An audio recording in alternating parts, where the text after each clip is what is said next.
Happy Thursday, rock lovers. Are you ready to get high? Hi, Dome Cabs, that is. Welcome to tonight's Cut and Chat, a live interactive cutting and polishing demo. My name's Nat Kong from Highland Park's marketing team, and thank you for joining us tonight. We're excited to spend Leap Day with you, and we hope that we can help you take your cutting and polishing skills to new heights. Tonight, Zeke will be teaching us how to cut and polish high dome cabs. At the end of the show, we hope that you take away tips and tricks that you can start doing in your own shop. If you're new to our live events or if you just want to say hi, please drop something on the chat so we can acknowledge you. Hi, Kim. Hi, Jax. Hi, George. Yep. Hi, everyone. We're super excited to get this cut and chat started, so let's dive right into some guidelines. But before that, here's a short teaser to give you all a preview of tonight's show.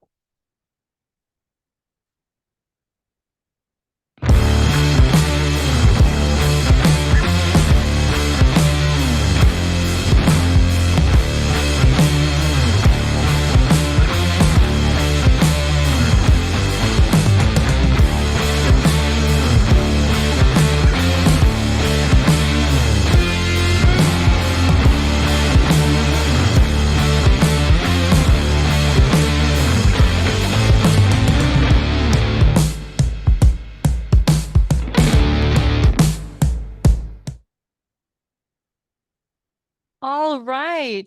We hope that you're super excited for the cut and chat. And at the same time, we would also like to invite everyone watching us online to join us here in our VIP Zoom room by signing up using the link that you are seeing. And right now for some guidelines.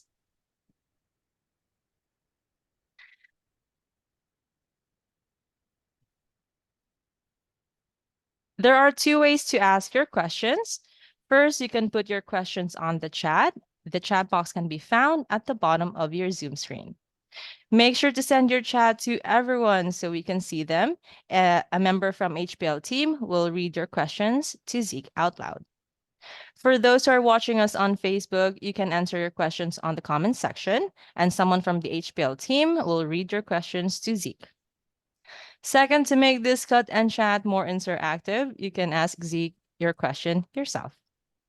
At the bottom of your Zoom screen, there's a button that says Reactions.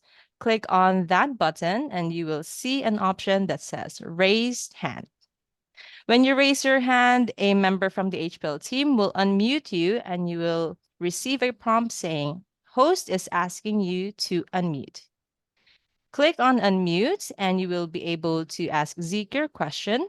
After you ask your question, we will lower your hand and mute you so the next person in line can ask his or her question.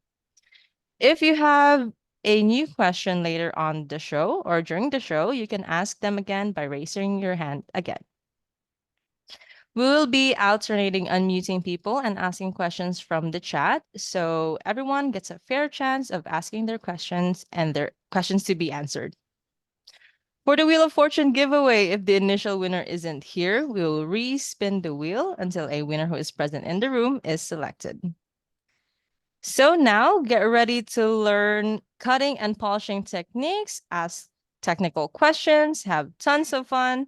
And to officially start tonight's cut and chat, please welcome our middle maestro, Zeke the Rimple. Good evening, everybody. What a great job, Lynette. That was awesome. What a great introduction. Tonight, we're going to be looking at high dome cabs. I'm excited about this. I love cutting Jimmy little cabs, so this will be fun to do. If you guys have any questions, I love when you guys interact and talk, so it's great. And honestly, there's a lot of detail I forget if you don't ask questions. So the more questions you ask, the more detail you get out of me. So it's a help both ways.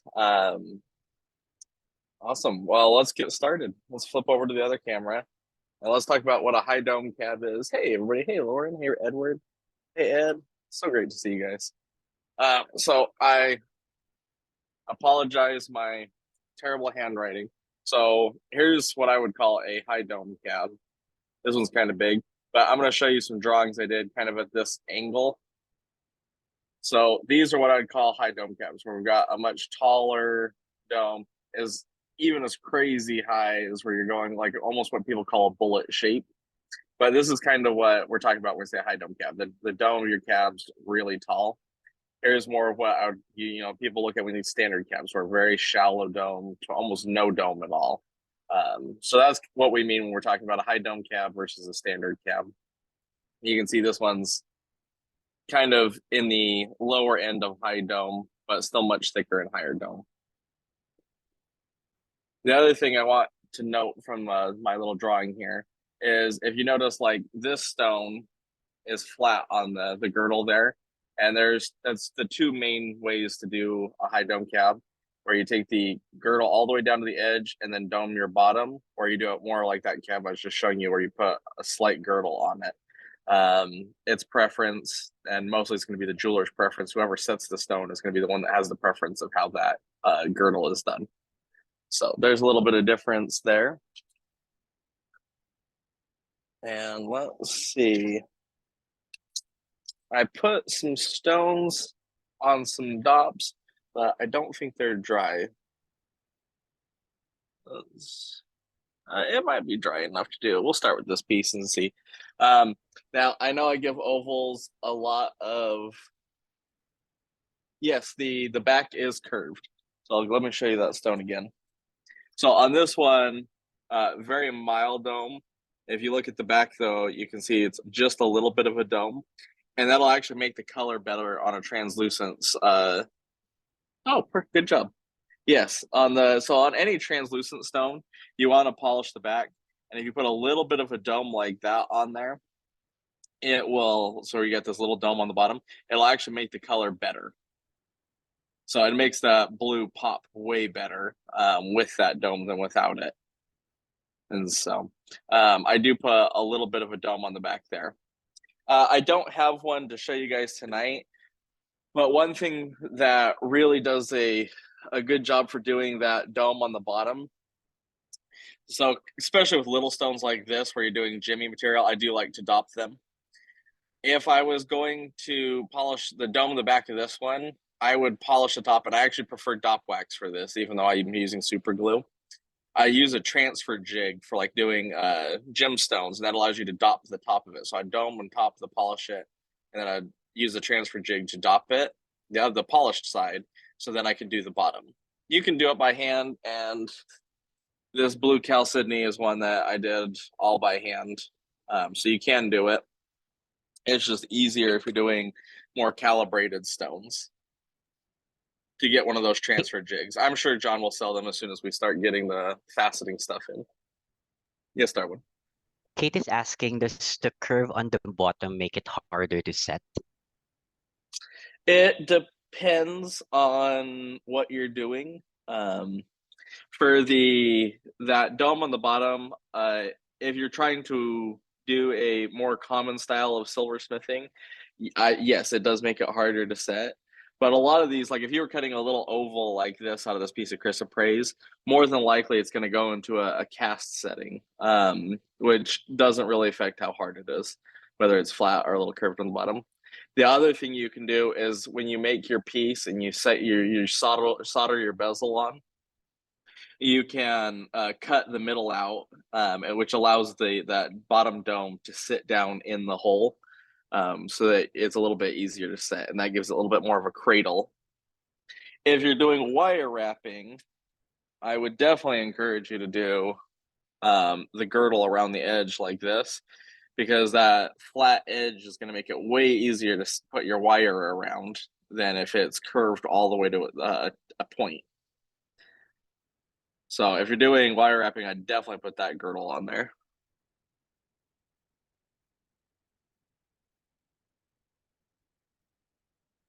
Yeah, George is right. Prongs way easier. With bezel, definitely a little bit harder. So, all right. I think this is dry enough that we can do it. And a lot of, like when I'm doing little high dome stones, is generally going to be little rough pieces. So as a general rule, I'll take a piece like this, and I'll just show you guys on the bottom of this one. We did this last time too, but I'll just show you again real quick. I like to take it and roll it back and forth to make the bottom flat. You don't want to just push straight into the wheel because that will cause a curve.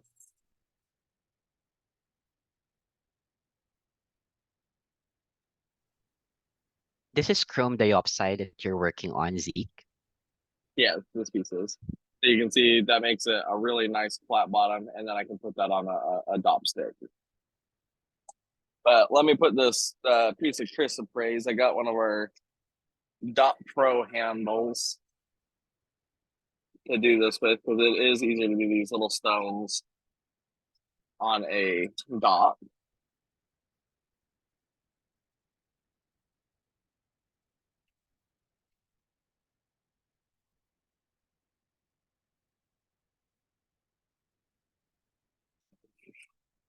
All right, so on this one, I've already ground the bottom flat like I just showed you on that other stone. You can see it's nice and thick, so we can do a nice tall dome.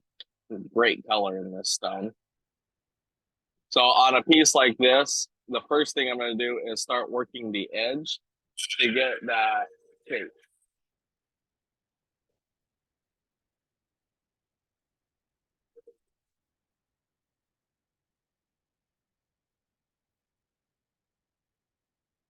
You can see on the bottom there, I've marked it with an oval. I know I say a lot about ovals have bad things, but on these little high dome cabs, I actually think the oval is the best use for them. So I'm just gonna work it around until I have that oval. I'm just looking right up to the edge there where I've marked it.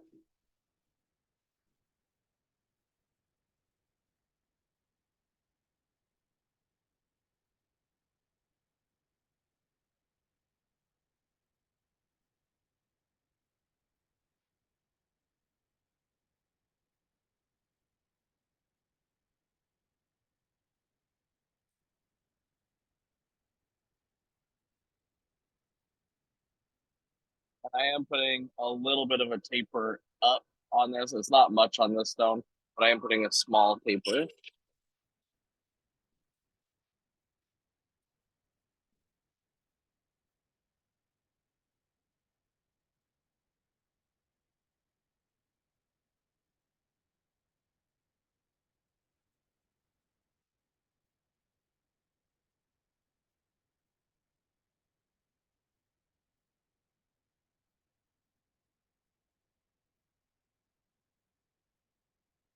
And I like to rest it on my finger and roll it around. That helps you get a little bit more control, especially because you're working way out on the end here. And you can also have it, sometimes I'll hold it up here. I like to roll it across my finger.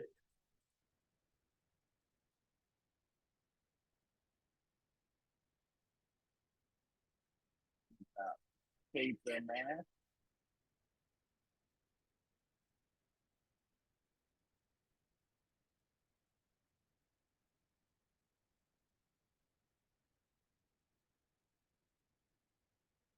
That's pretty good. All right, so now that we got our oval shape, I'm going to start on the dome. So I'm going to take it to the edge of the wheel and I'm going to grind just the edge around and work it my way in until it's a dome. So you can roll it or you can rock it around like this. When I'm using it on a dop stick, I tend to roll it. If I was holding the stone, I would rock it with my fingers like this.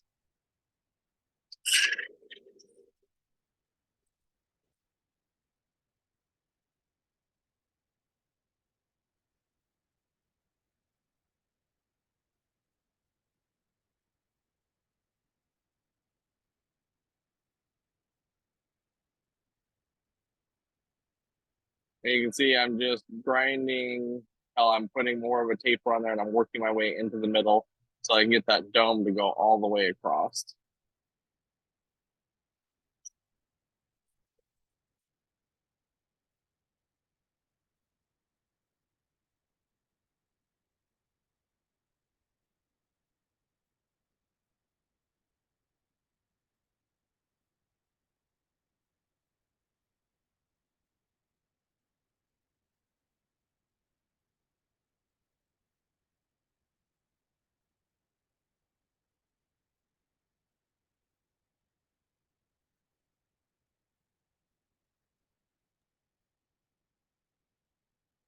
Wayne has a question. Is there a technique for cutting and shaping stones that are prone to fracture, for example, dendritic opal? So if I'm cutting something that's brittle, that maybe the aggressiveness of an 80 grit um, will cause fracturing. What I tend to do is start on the 220 and go very gentle on a stone, like especially if it's a higher end stone that you don't want to fracture. And it's always a good idea to seal it. Well, I shouldn't say always a good idea, but often it's a good idea to seal it so that you don't have to worry about the fracturing.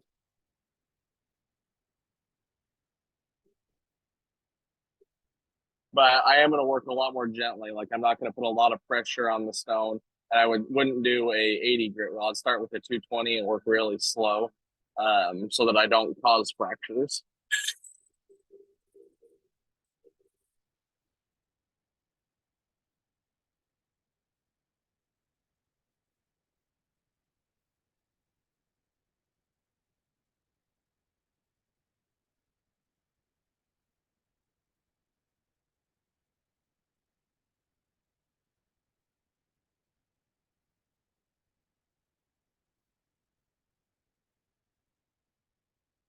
All right, now I'm just checking to make sure the stone is even. I want to grind it so that we got a smooth dome all the way across.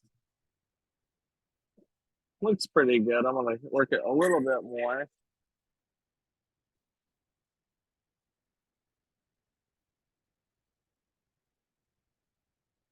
And the other thing you have to take into account when you're considering thickness is if you are going to dome the bottom, you need to leave enough room to grind on it. Because if you grind a dome on the bottom, then you are going to take away some of your thickness. So that is something you have to take into consideration when you're determining how thick you're going to do your piece. Isn't that a gorgeous piece of chrysoprase?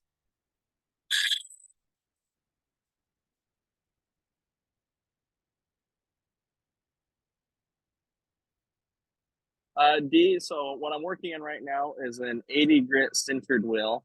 And then we'll go through a 220 plated. And then we'll do a 280 resin. And then we'll do a 600, 1200, 3000. And then I'll buff the stone to get my final polish. On I'll probably do leather on Syrian for this piece. All right, we got a pretty good shape there. Nice little oval. Let's go to our 220 grit plated wheel and clean up some of these flat spots.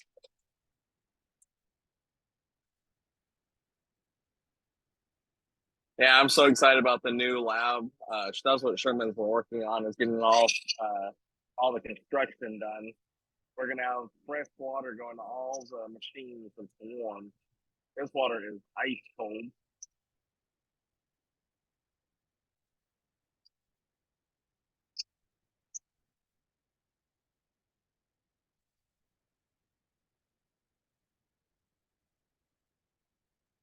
But I'm just doing that same. I'm making sure I got a good shape, working it all the way around. I'll roll the top too so I get a nice even top. I'm just following that same shape and just cleaning it up a little bit more so it's a little bit smoother. Work the edge a little bit.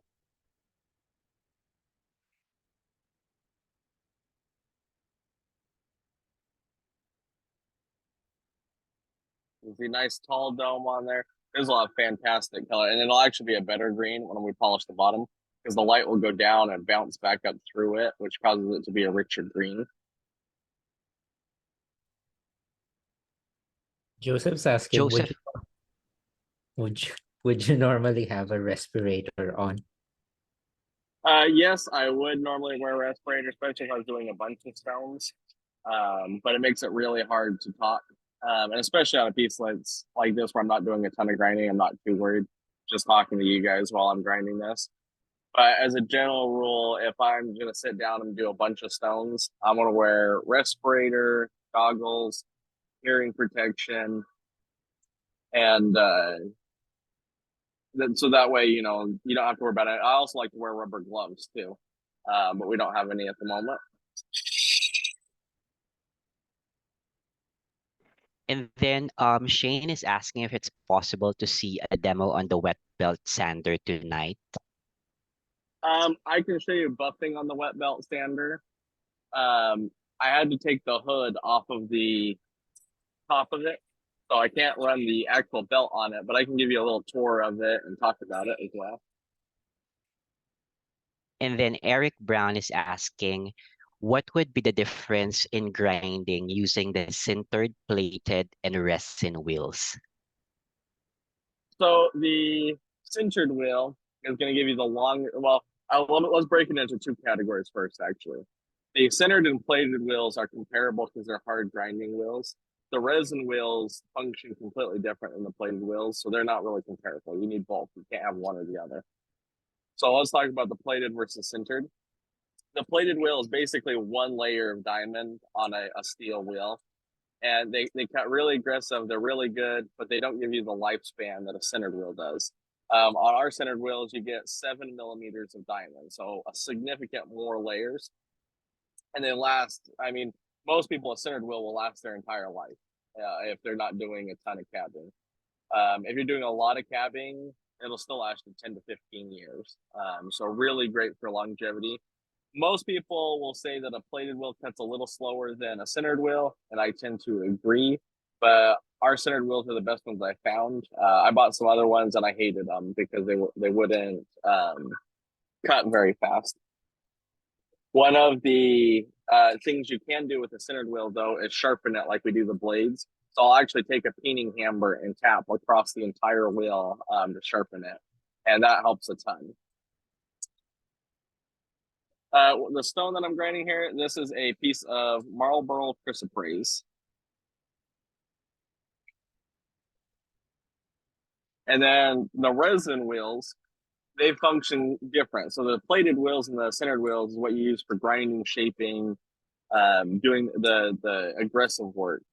When you get to a resin wheel, it's a foam back with a resin belt on it, which allows you to curve over the stone and it allows you to get your flat spots and scratches out and get that higher polish. You'd never be able to get a polish on a plated wheel like this, even if you go up with really high grit. It's never going to be as good as if you do it on a resin wheel. So you need that resin wheel to take the flat spots and scratches out.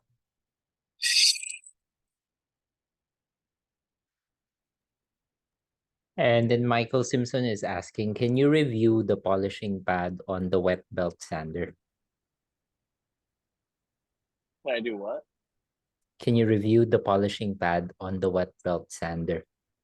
Yeah, we'll finish the stone on the leather polishing pad because I love using the wet belt sander leather wheel.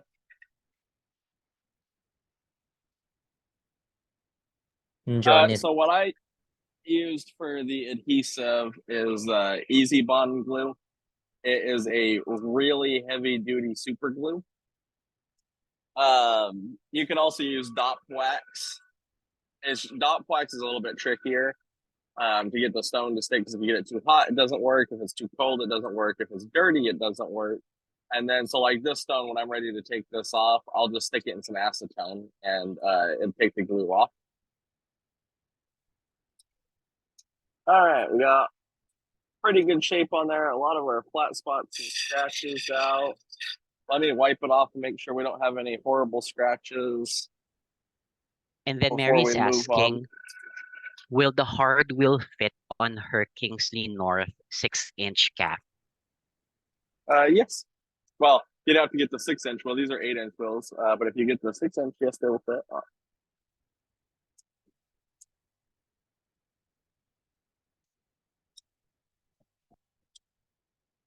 All right, pretty good looking stone. No major flat spots or scratches. I don't think they're better enough to pay the price. And I think the plated wheels that John makes are significantly better than the Nova or Galaxy plated wheels. I think the Nova wheels are a little bit better after they're broken in, but I don't think they're worth the price that they sell them for. Sorry, Z, can you show the adhesive again so I can put it on the chat for everyone? Yes. Easy Bond glue. They sell it in 3 different thicknesses. This is the thickest one.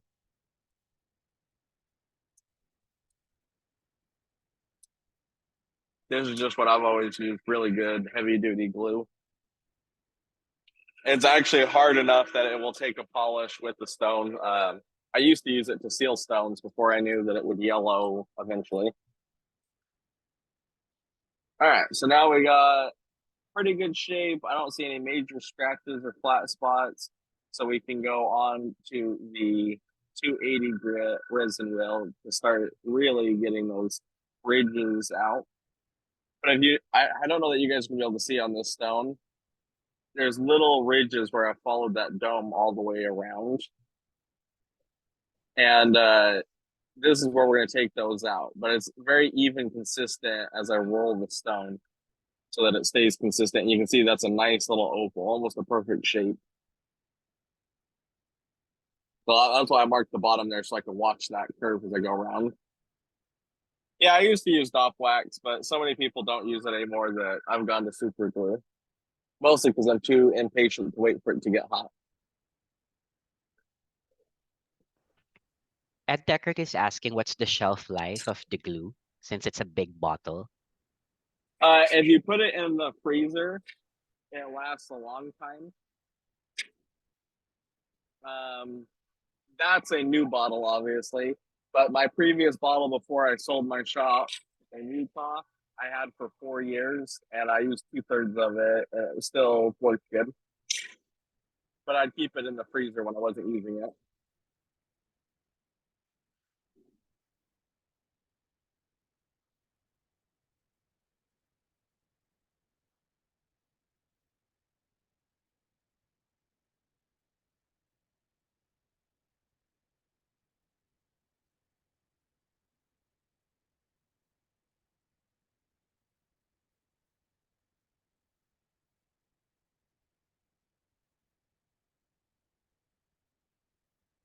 Oh, I changed out the 280 grit wheel, and I actually changed the shape of the stone a little bit because it's got a lot of diamond on there.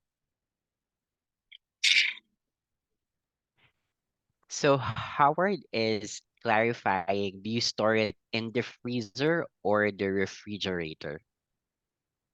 So I put it in the freezer, and if I'm planning on using it, I'll take it out 24 hours before I use it, so that way it can slowly get up to room temperature. But I stick it in the freezer. It won't ever actually freeze. It just stays cooler and lasts longer. You can put it in the fridge too, but the freezer is what I do. I think it even says on the bottle to refrigerate or freeze.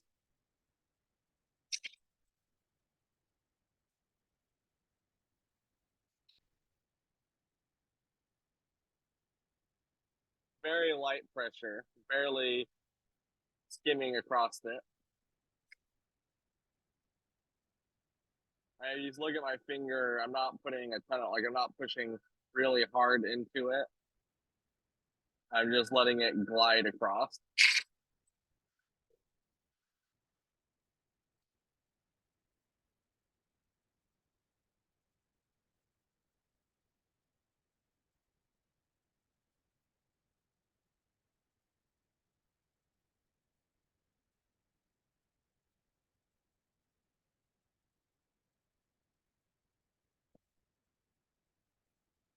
Catherine is asking, do you use acetone with this glue to release the stone when done?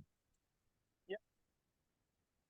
Sometimes if you stick the like a piece like this in the freezer, you can get it to pop off. But I would just stick it in acetone, take that glue off.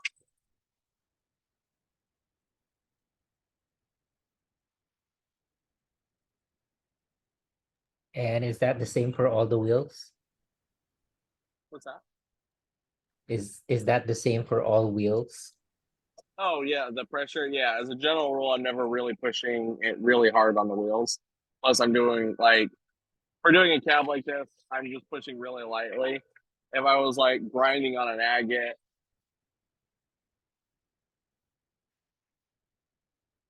You can see I'm putting quite a bit of pressure on that. But for doing a little cab like this, I'm hardly using any pressure.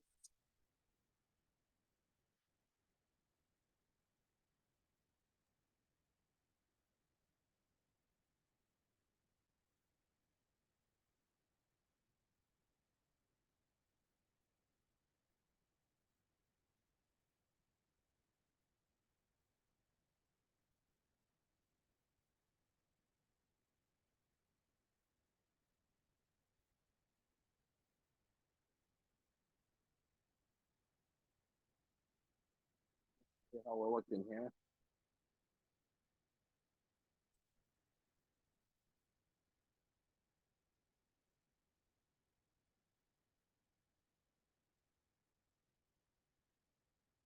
Okay, not quite as hot. You can see the stone a little bit better. The this wheel is a little aggressive, so I kind of changed the shape a little bit. It's so new. So I'm gonna take that edge down a little bit and then we'll roll it around our edge and get that smoothed out, and then we'll go on to the 600 grit.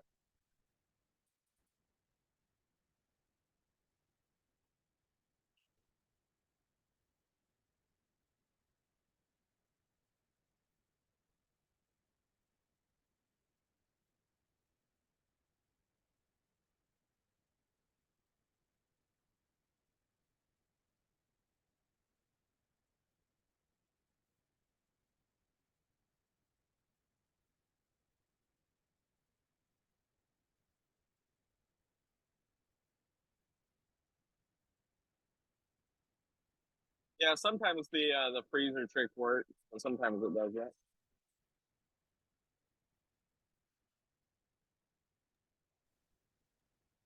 So Topher is asking, have you cut any of the gold sheen obsidian? He only has a single piece and he's worried to cut it wrong. I have not cut any out of this batch that we have just got. I have cut some before. The thing with the something like the gold sheen that's got flash to it, where it's got the poignant flash in there, is you want to cut it parallel to the flash. So if you look at the stone, you see where it's you can see the flash of color in there. That's going to be the top of your cab. So you got to cut parallel to that flash, and then that's what you're going to do the top of the cab. On something with really poignant flash like that, I wouldn't do a high dome cab like this. I would do something with a very shallow dome so you get as much of that color across as you possibly can. We probably should just do a whole cut and chat before on chatoyant materials. This one, when I started, was let's see, I got calipers here, probably a third of an inch.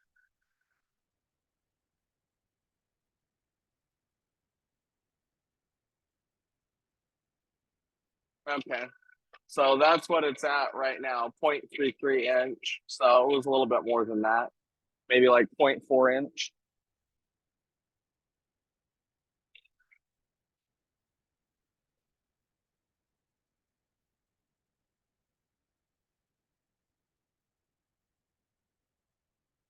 But it depends on how high you want to do your dome. Jack is asking, is there anything special about the shanks that fit into the Dop Pro handle? No, they are. I think they're a 1032 screw. It's just a machine screw that there's a little Allen set right there. So you slide it in and tighten this down to set it where you want it. And then there's another Allen screw here so you can adjust the handle up and down. Darwin, we have a deal on those tonight. Why don't you offer the deal on the Dop Pro handle? Okay.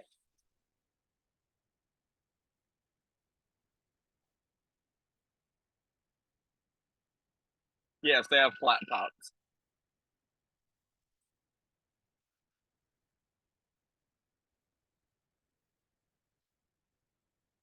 So on the Dop Pro kit, normally they're $34.47. Tonight we're gonna do them for $25. Um, on the, I'm sure GIA would tell you that there is a chart of how tall to what material you should use, but I don't think it really matters. I would focus more on what you want to make than the material. Something like this, you could do a thinner stone or you could do a taller stone. I've done some. Let me draw it for you to give you kind of an idea. I've done some stones where they're kind of have a bottom like this, and then they're crazy tall. So this would be the base of the cab, and that would be the height of the dome. And this is more what they call like a bullet. But as a general rule, this range right here, that's about the shape that I like to do with high dome cabs, which is close to what, little taller than what we're doing right now. And then Mary is asking, does the Dot Pro kit come with the stick? Yes, let me show you the Dot Pro kit. So here is the Dot Pro kit. You get the base, all the screws in there, the Allen wrench, adjust it, and then your handle sits there. So you have this nice little clean board. You can glue other stones on or dop them. You can use dop wax too, and stick them in there so they're all laid out, ready to go, and then you just change the screw out. They are really great little kits, and I love having it. All right, let's look at our stone.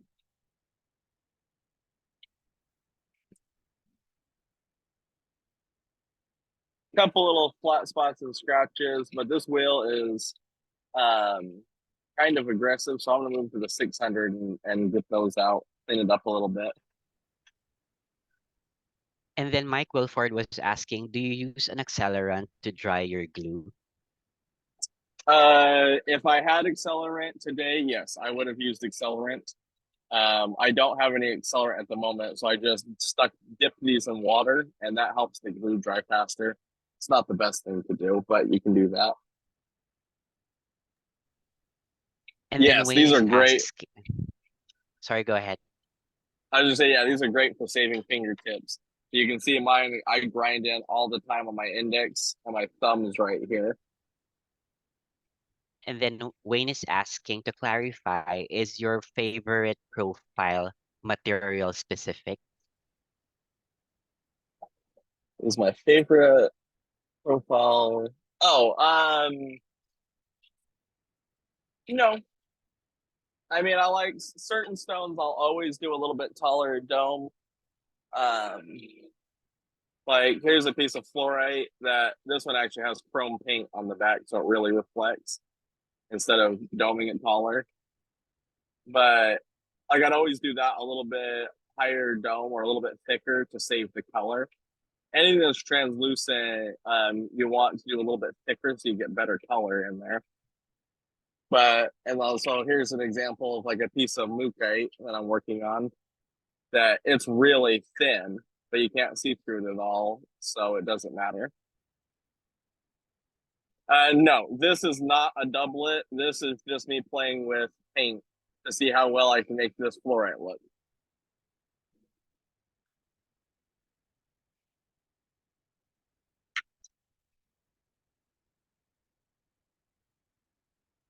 All right, let's do the 600 grit.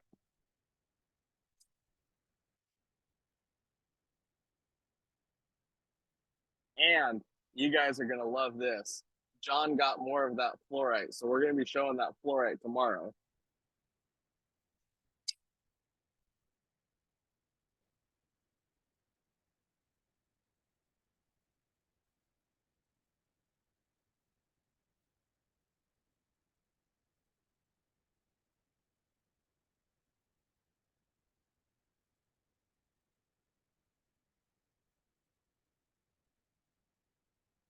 Well, Edward, we can help with that. Put the rock deal in the chat, Darwin, and that way everybody can hit their $50. That's awesome, Matthew. Yeah, that's a nice looking cab.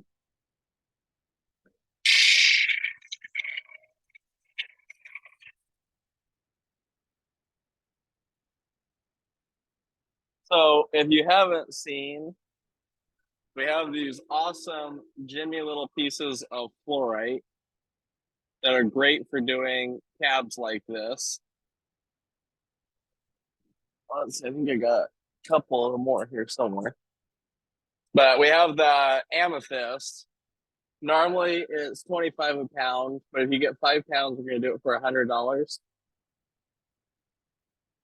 I put chrome paint on it, Peter. So you guys get a decent deal on that. 25, you're basically getting a pound free. Buying 4 pounds, get one free. And they make really good little high dome cabs. We'll do one of those after this one here.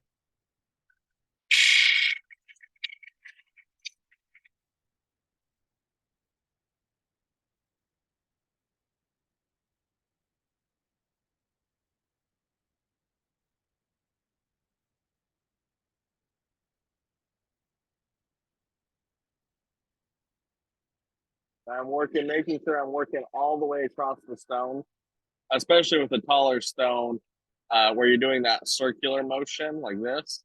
You want to make sure you're not avoiding the middle, so you gotta go all the way across.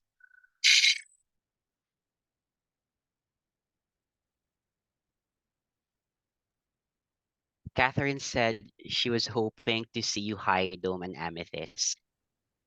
We'll do that next. John really wanted me to do a piece of chrysoprase. So I did this one, which chrysoprase is one of my favorite stones. Such a Jimmy and like neon green. And then Matthew is asking, what are the size variations of the amethyst steel? So got a bin right here.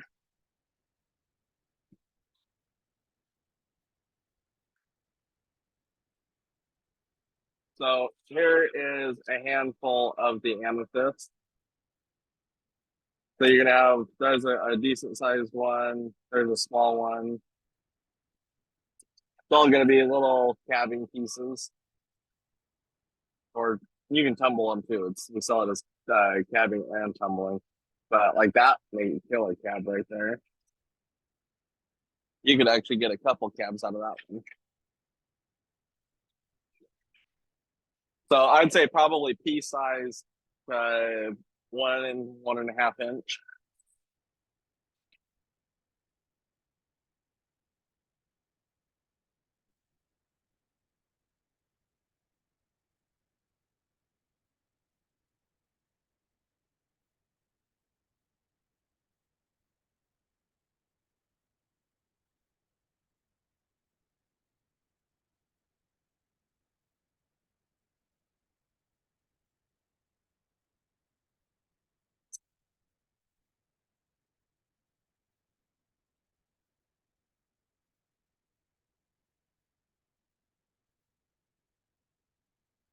Yeah, that color will be even better when the backside is polished.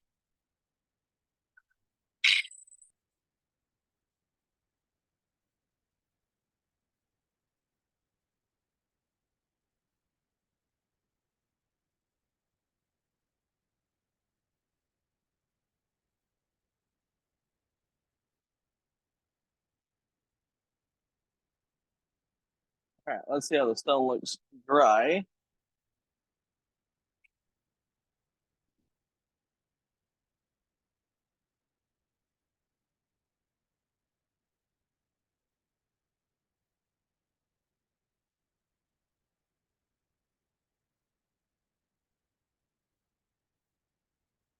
Pretty good. There's still quite a few little flat spots on here. My 280 grit wheel is new, which makes it really hard. It's a little aggressive. Like you can see those little flat spots right there. We want to get those out before you polish it. Like that.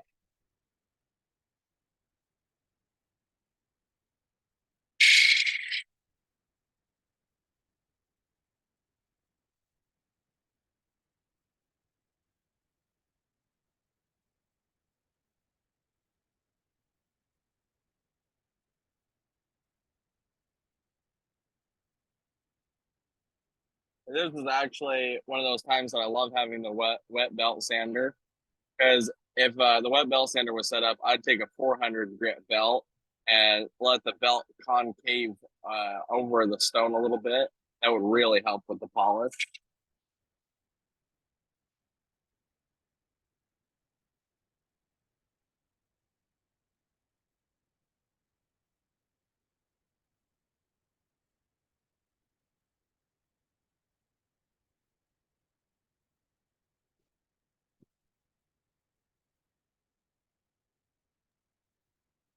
And then Alan is asking, for chrysoprase, do you need to cut a high dome or can you do a regular dome?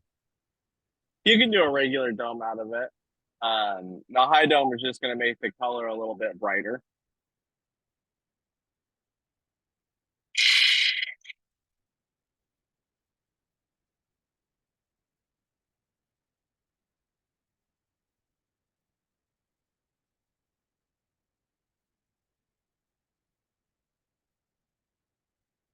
Yeah, of course, Steve. You can order it tomorrow.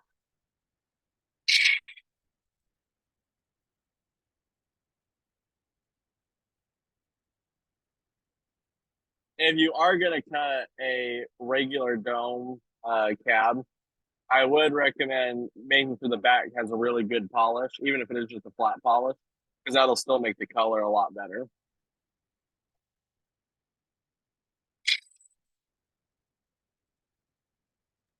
So would that mean, Zeke, that for high dome pieces, you don't really have to worry about polishing the backside to bring out the color? No, I'll still polish the back side of this.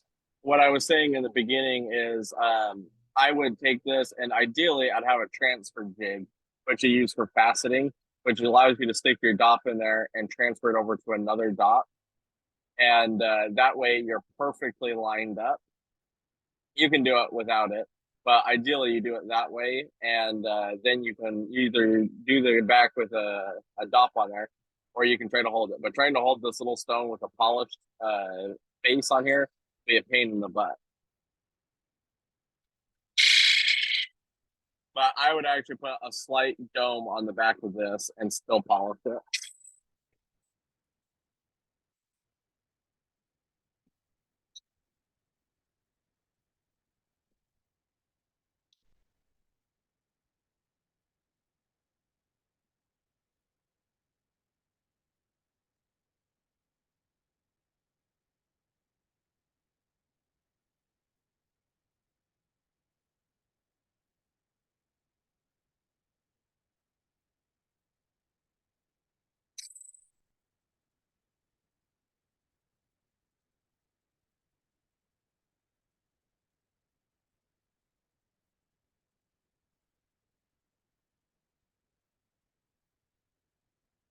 Yeah, it'll be nice when John has all the faceting stuff done, because those transfer jigs are very helpful.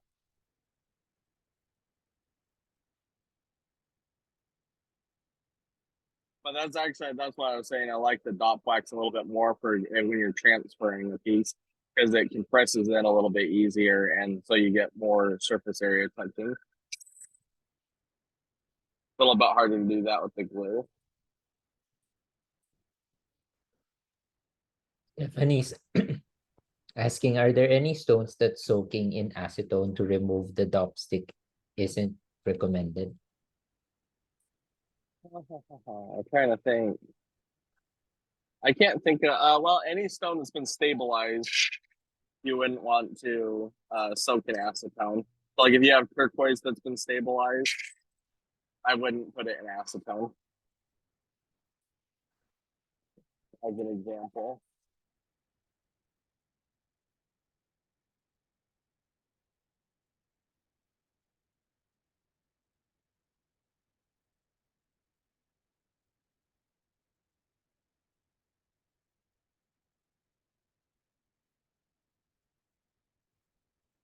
It's pretty good. Let's move on.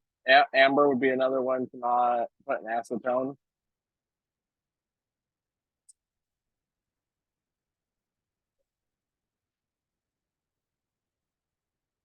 I wouldn't soak cordite either, because that's just paint.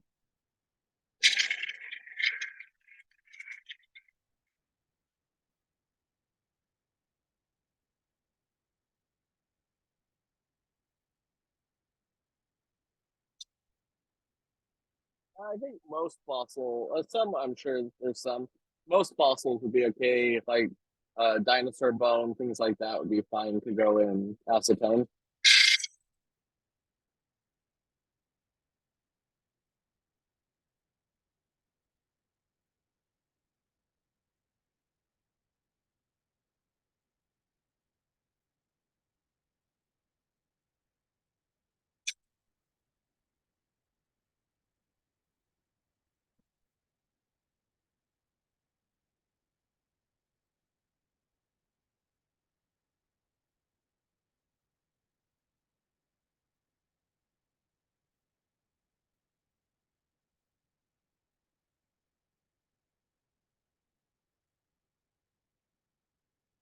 Yes.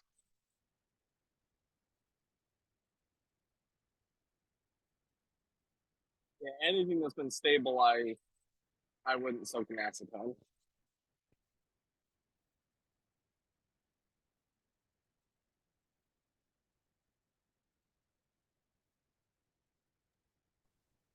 I So would think Amber that is amber say would craze if you put it in acetone, that would dry it out. I could be wrong. I've never tried it, but I'd be worried about crazing. Yes, or use dock wax.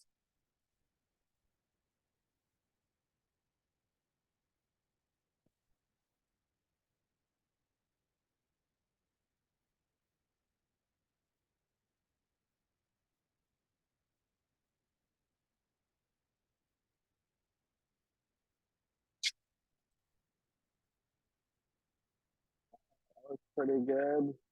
We stayed pretty close to that line the whole time.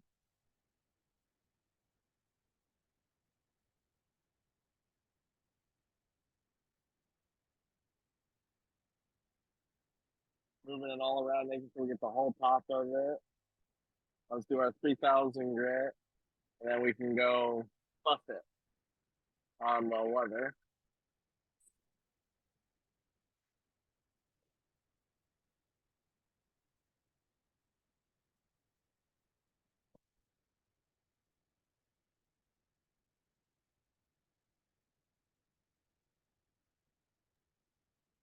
Kathy's asking whether to put the stabilized stones in the freezer then.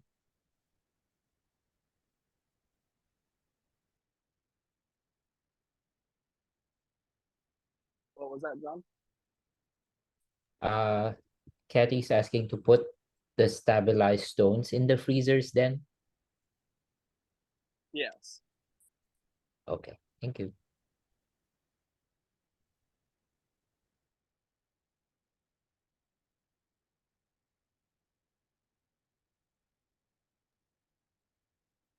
Ed says to never to don't do not put opal in the freezer. Thoughts, Zeke? Yes. On opal, I wouldn't put it in the freezer or acetone because water is what gives opal its color.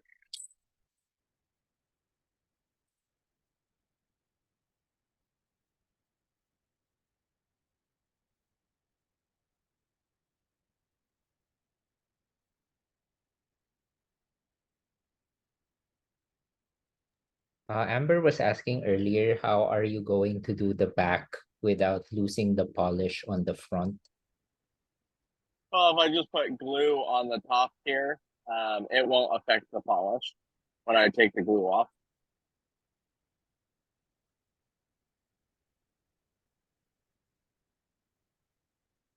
You can take this to a mirror polish and then put the glue on it or the dock wax, and it won't affect the polish.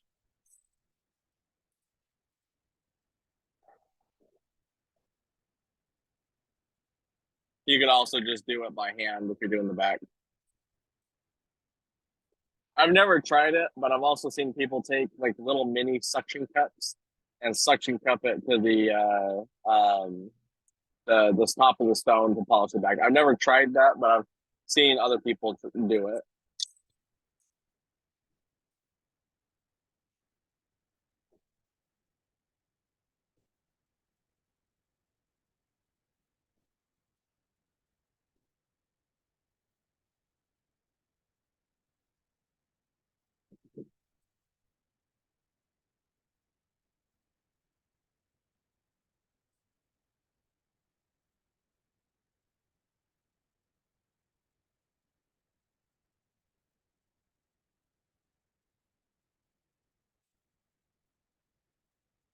All right, let's see how this looks.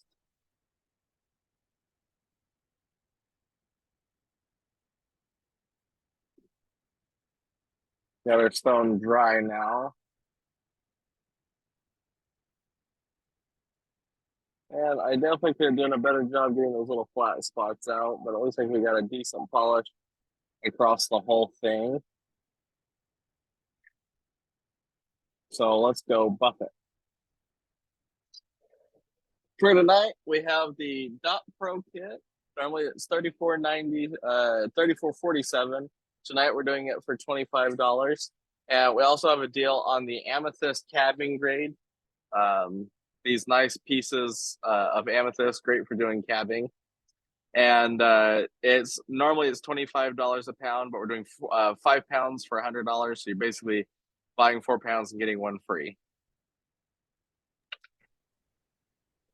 And then to All right, answer let's. Shane's question on the machines on sale tonight. So we're basically doing the same thing that we did for the previous cut and chats.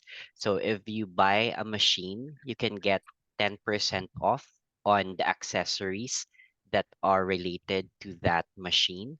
But if you buy 2 or more machines, you get 5% on the machines and 10% on any accessories for those machines.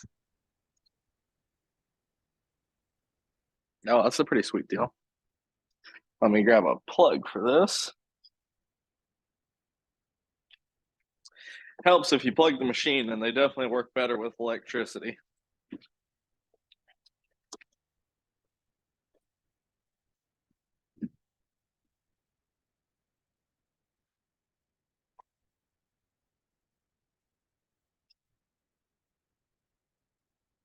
All right.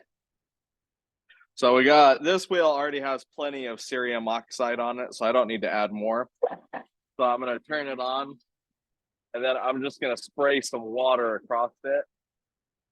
You don't need a ton. When I'm using the cerium oxide, it should feel like it's pulling on the stone. It shouldn't just be gliding across the leather. You want it to have a pulling feeling. Like that's perfect right there. Giving a little bit of pull. And that's when you get the best polish.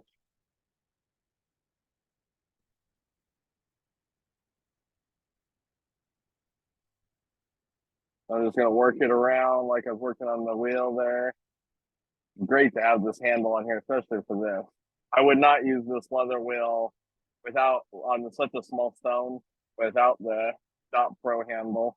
That's a little stone to hold. Richard's asking what's the rotation per minute on that wheel. I think so. I have this on the slower speed, which I believe is 500. But if you notice especially on this little stone, I'm using it more towards the middle because it's going to be spinning slower in the middle here than it will be all the way out on the edge there, just because of the radius of the wheel. Like out here, way faster. So I like, especially on little small pieces like this, I tend to work them right here in the middle.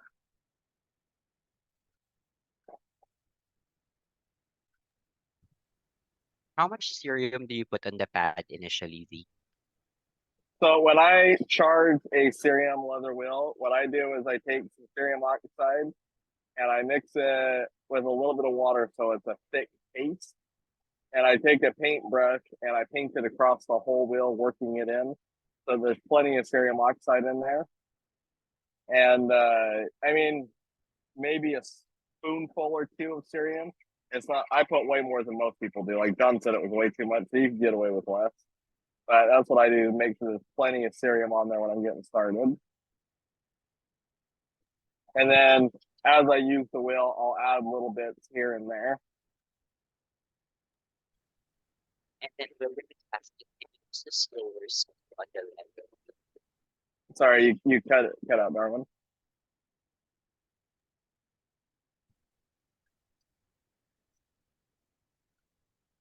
What'd you say? William is asking, can you use the slower speed on the leather wheel? Yes, you have to. You really need to use the lower speed on the leather wheel. That's why it has two speeds. So you can use the low speed on the leather. The high speed I would use if I was using the belt.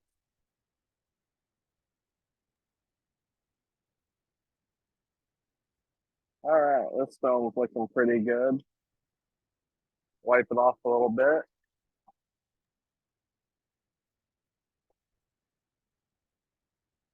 Yeah, see our nice little high dome there.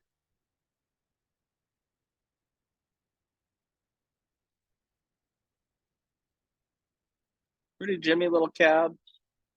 Could be a little bit better, but that's not bad. And then James was asking, are you pushing into the suction too? Into the center.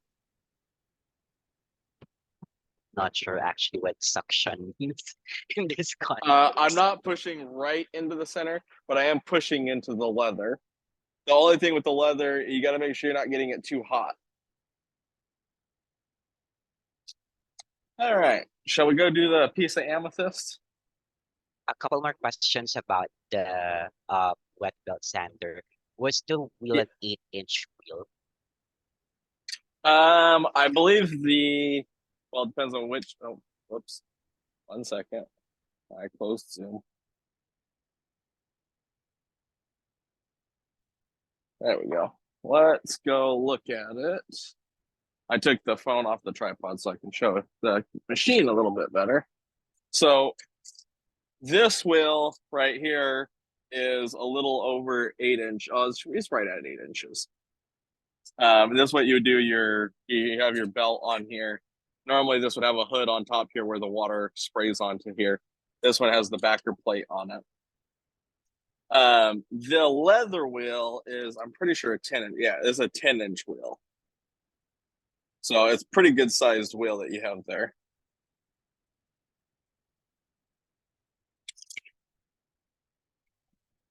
But this would normally have the valve on top here, the hood that flips open and closed, little valve on here where you can spray on the water. You got your felt pad that goes across here. So your belt would come down. You do your grinding here or you do a flat grinding right here.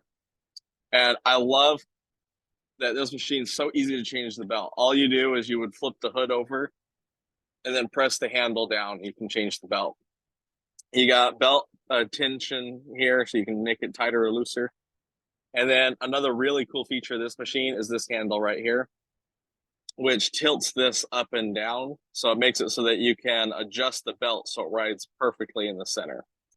To change the speed, you take this cover, this big red cover off, and this cover on the back here, and then you can swap that belt over to adjust the speed. But yeah, this is one of my favorite machines. I use this all the time for polishing. Shane was asking how well does the wet belt sander do in terms of polishing slabs? The biggest limiting factor on the polishing slabs is you only have a 3-inch wide belt here. So you got to be careful if you're taking just a flat rock and pressing it in here. You got to be careful not to get these little, not to grind into the edges of it. So you're not leaving grind marks in your slab. So, but if you learn to work with it pretty well, I've done pieces 6 to 8 inches on here, gotten a good polish. Ideally, you'd be more in that like 2 to 4 inch range is where it really shines and does the best. How about the buffer wheel? Intended. Sorry Sorry to cut the you leather. off. Oh, you're good. The leather buffing wheel, because of the guard on here, you would be limited to. I mean, you could buff a 6-inch piece on here, but that would be pushing it to its pretty much its limit. I mean, I guess if you took a 10-inch slab and pushed it on there, you could do that, but it would be hard to get it to go all the back and forth. You'd just be grinding in a circle. So I wouldn't recommend doing that. Generally, I'm going to use from this point to this point here. So if it's a 10-inch wheel, I'm getting about 5 inches across here of workable space. And then Michael is asking, when the wet belt sander ship, does it ship with the high speed on? That is a excellent question. I want to say yes, but that is just guessing.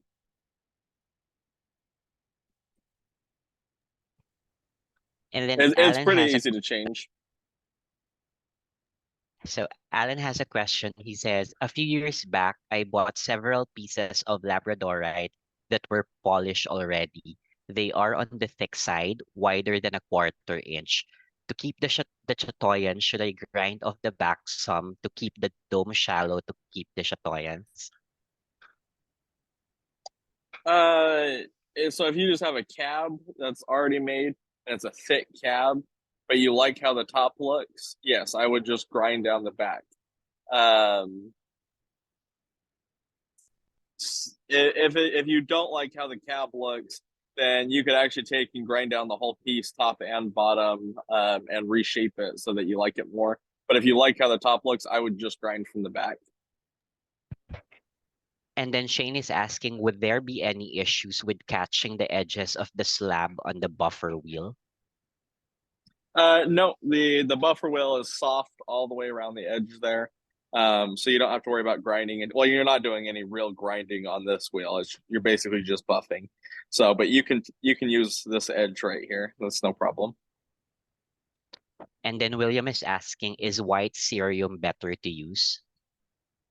So we have the it depends on who you buy it from. Some of the pink cerium out there is just dirty, terrible cerium oxide. The pink cerium that we sell is still semiconductor grade cerium, so it works really well, polishes fantastic, and it's what I use on just about everything.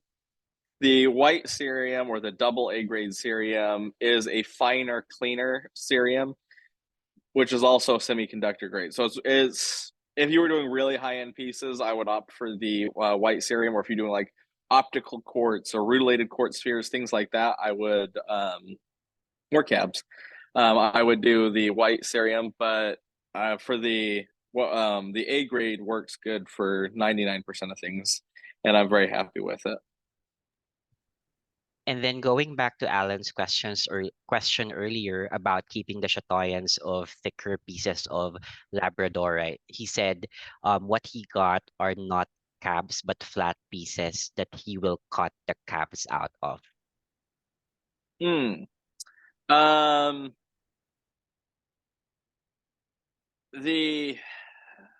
I'm trying to picture. So you just got like a thick slab. I would just pick if you got a thick slab and there's really good flash on one side, I would grind from the back and then just do a very shallow dome on top.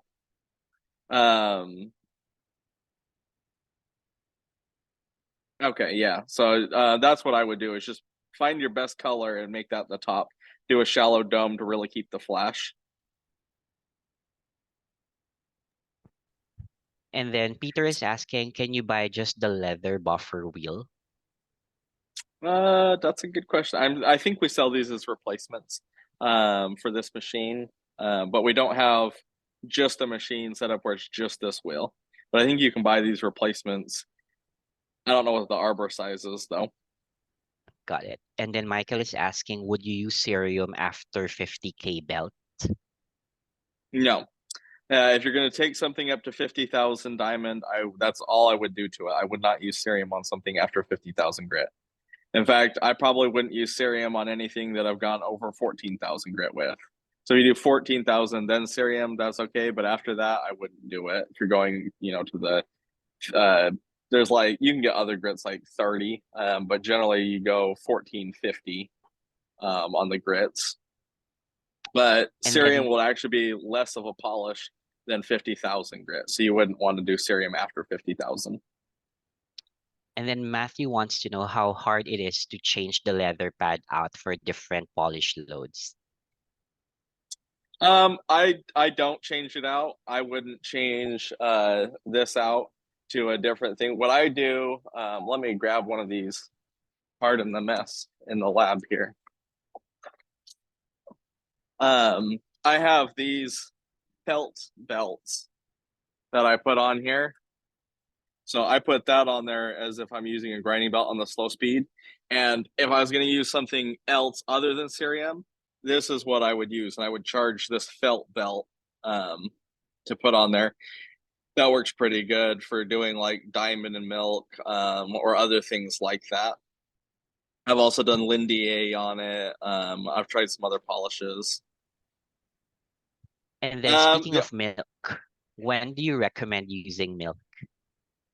So milk and diamond is going to be best for things that are a little bit soft and like the Cherry Creek, where it's a jasper, but it's not as hard as like the Mookaite. So if you just polish it with just the diamond wheels, it's not fantastic. But when you do it with the milk on and diamond, it takes a really good polish.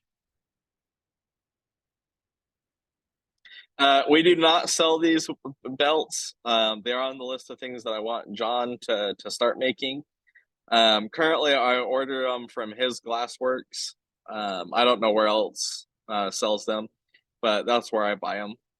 I'm working on getting John to make all of the diamond belts and various things that I like for this machine because I really love this machine. This is one of my favorite machines.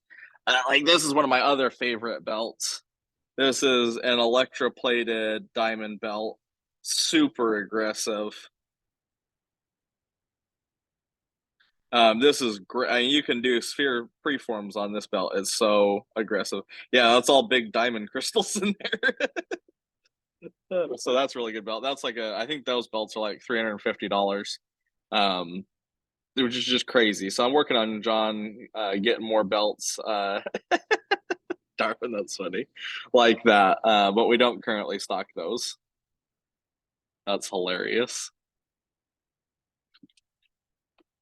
All right, you guys have any other questions on this machine? Or anything else you want me to show you before we go back and do a piece of that amethyst?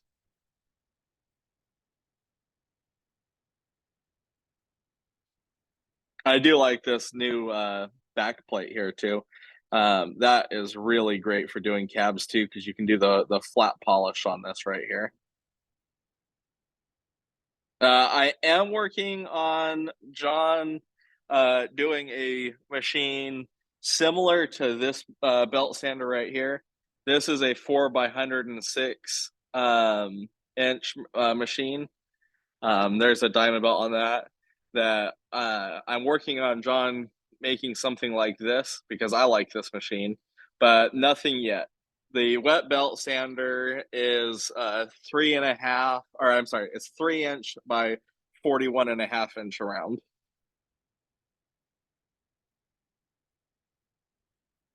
So, all right, we can go back to the amethyst now.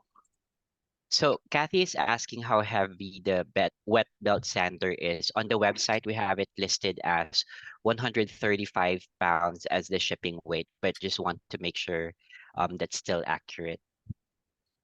That sounds like an accurate shipping weight. I have no idea what the physical weight of the machine is. It's heavy. I mean, I can pick it up by myself, but it is a heavy machine. And then we have a question from Philip. He raised his hand, so we'll unmute Philip so he can ask his question. Awesome. Go ahead, Philip. You can unmute now.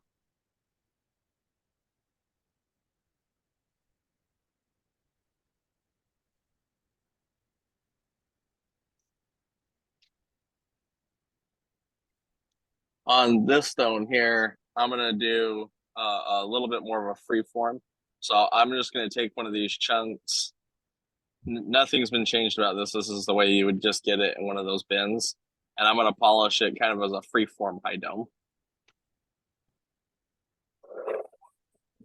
Philip, did you have a question?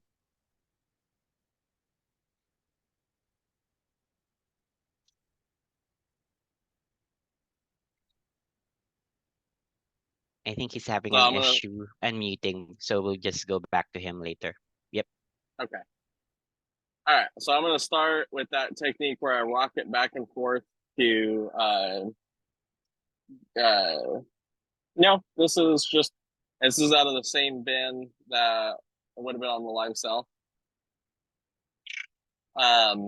This is, so I'm going to start with that same rocking technique. I'm going to look at it, and I want this to be the top right here. So you can see it's got a little peak right here. I'm going to start by grinding that down flat, and then we'll do the girdle.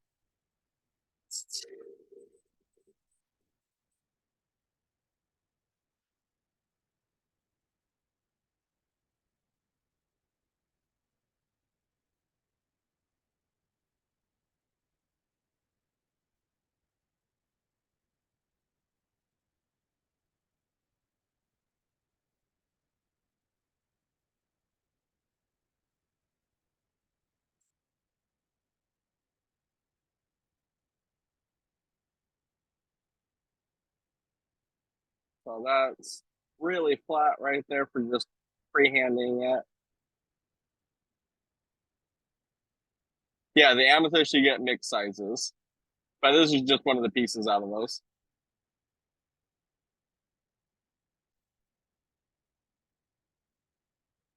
You can see really good color in this.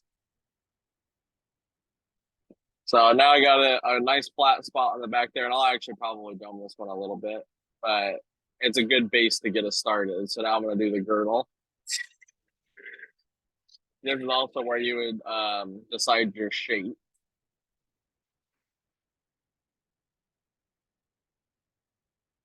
I'm just doing this as well.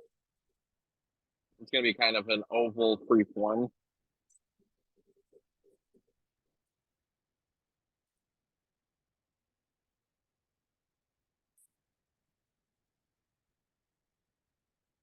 Get it rounded out all the way.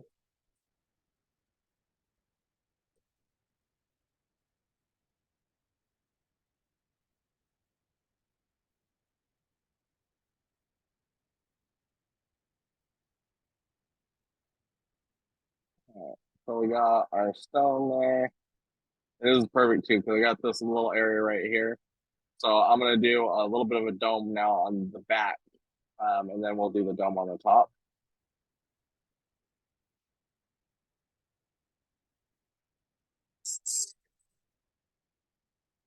So I'm just going to walk it around that edge. I'm going to work it towards the middle.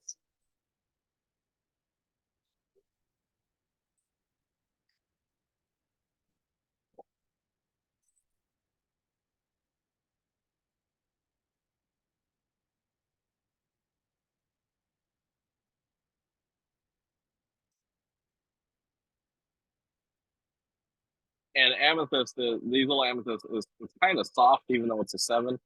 It feels more like a 5.5 to 6. So you could do this on the 220 grit. There's our back there. And now you can see that the top is uneven. So we're going to go around and even it out a little bit on our girdle. So I'm just going to start on the high side here. And I'm going to start grinding in to get that even girdle.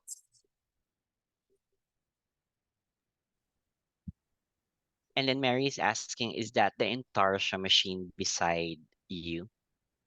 Yes, I do have a 6-inch Intarsia machine here.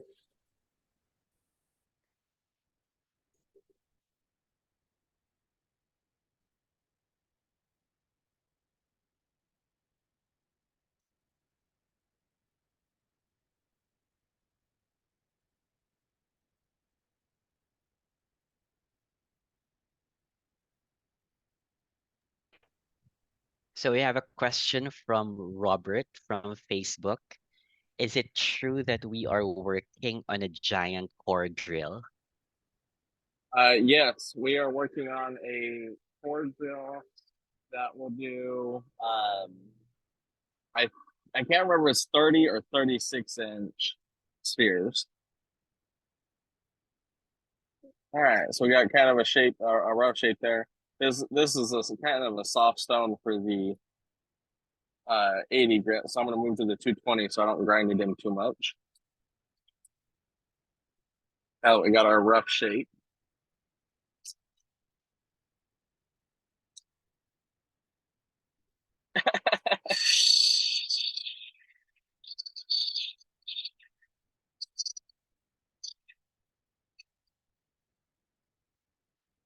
I told John he should build it on a semi trailer so we can just take it through the rock.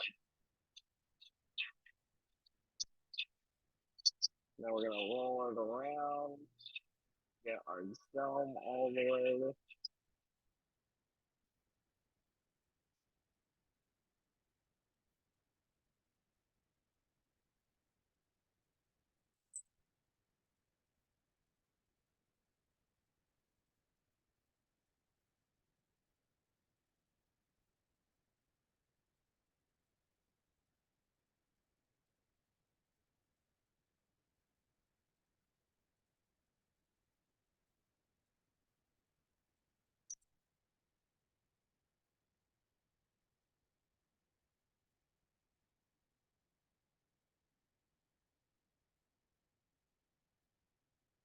You'll see, got a pretty decent dome there.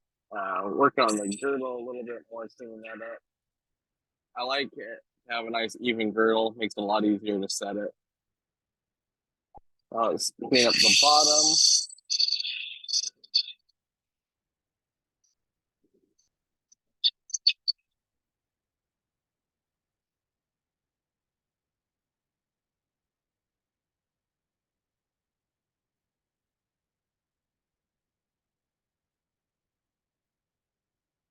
Doing just a little bit of the dome on the bottom to really make that color pop.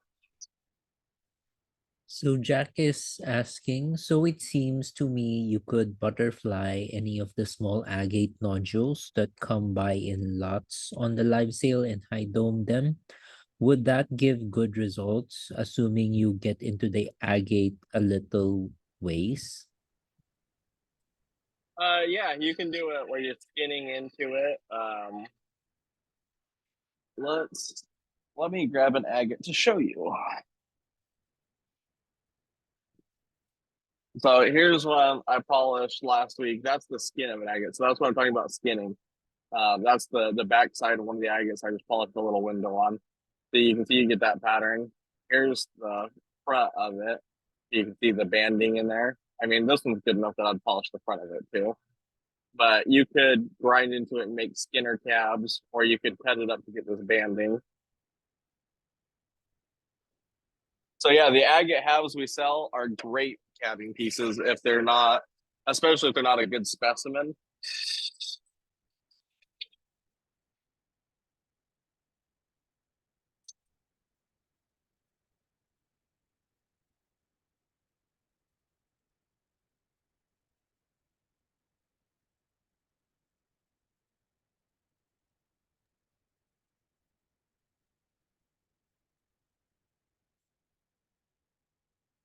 Oh, this is gonna be such great color in this piece.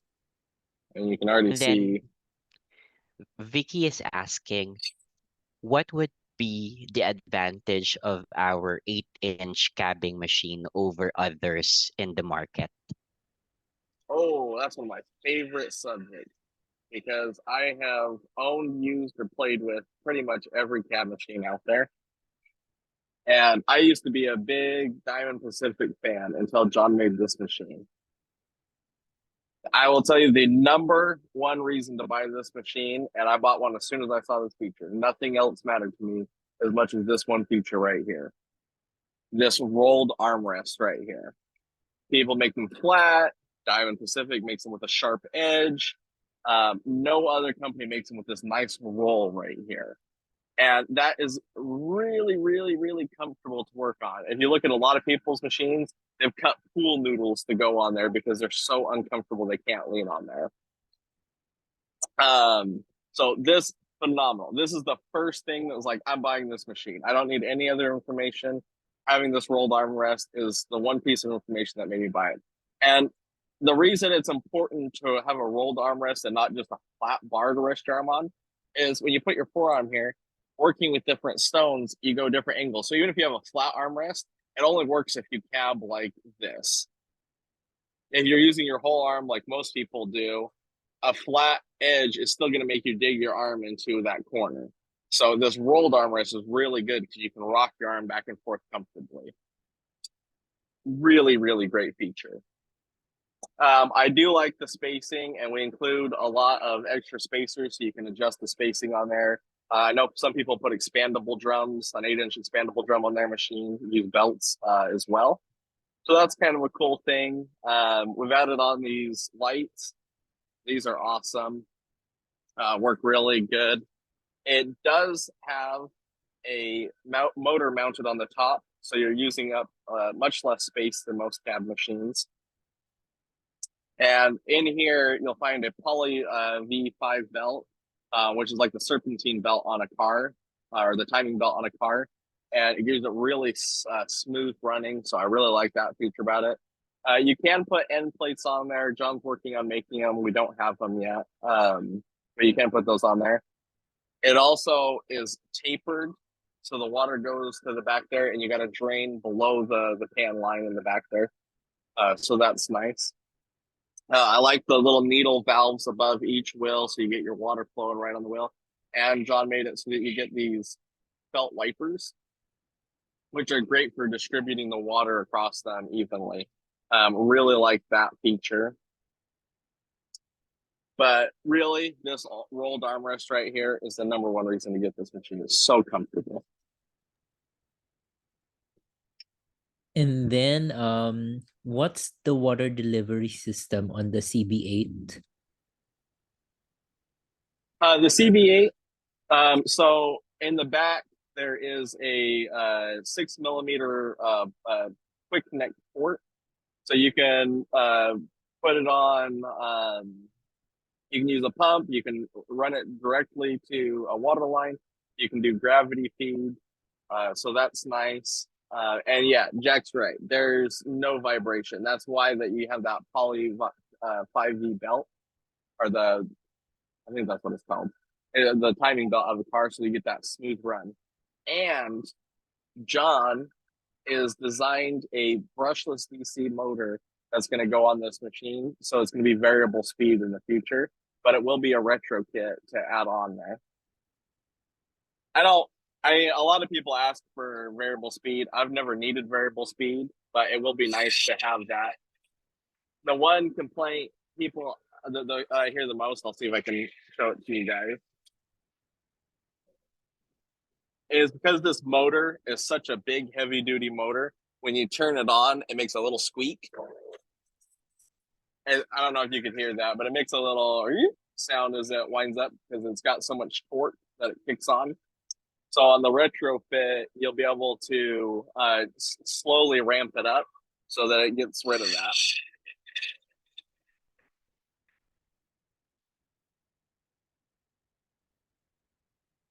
But yeah, really great cabbing machine. I love just pretty much everything about it. I can't think of anything I don't like. And then Philip is asking any advice on where I can find a short entry-level class or course on lapidary skills, please. Local rock clubs are going to be your best bet. I don't know. There's the William School of Lapidary, William Hall School of Lapidary. It's really good classes, but I don't know anywhere that just has a basic class. If you join these cutting chats, that's going to be a pretty good class for you. We'll talk a lot about cutting and polishing on these. Doing the actual work is where you're really going to learn.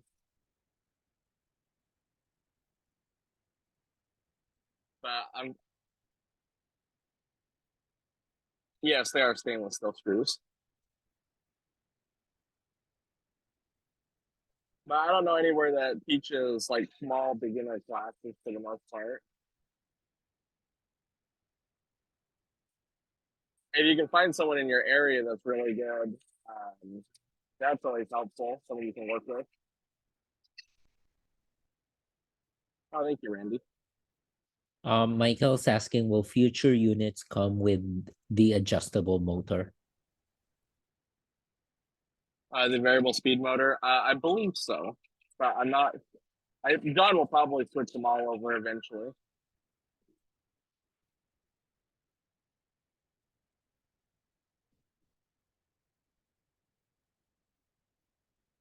And then Ed is asking, Zeke, are the machine screws or dopsticks in the Dow Pro kit stainless steel? Yes, they are stainless. Okay. And Edward's asking, doesn't it help that it as designed by someone who uses them? Of course. That's kind of a loaded question. Because John, that's one of the great things about John, is that no other lapidary company that builds equipment is out there using it every day. And so there's a lot of really dumb designs from people that really aren't doing that much lapidary, if any. And so they never change them or fix them. They don't even know that there's a problem.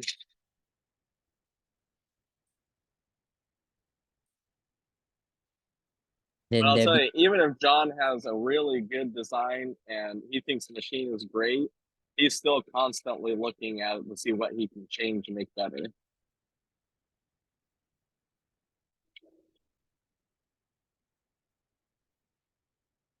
and then Debbie also asked earlier, why are you not making the back flat? So the reason I'm doming the back of the cabochon is because it'll make the color better. You can do a flat polish on the back, but if you do slight little dome like that, it'll what happens is it's like a faceted stone. The light is going to bounce down in and reflect back off of that and bounce back up, and it enhances the color. So that's the reason I'm polishing the back side with just a little dome, is so that it'll make it a much richer color. It'll look more saturated. All right, that looks pretty good. Let's go over to our 600.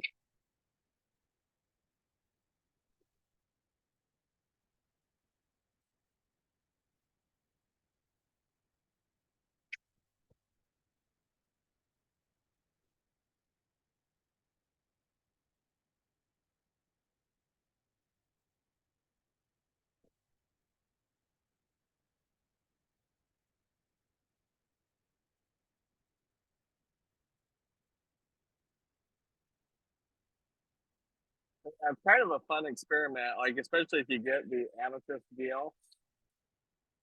You should take a couple of these that are about the same color and polish one with a flat back and one with a domed back, and then do one with no polish at all on the back and stick them side by side when you're done. And you'll be able to see the color difference.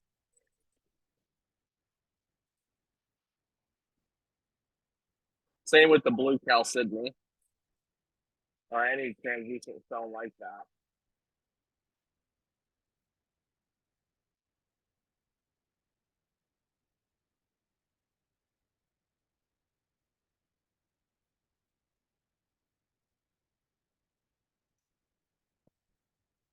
That's awesome.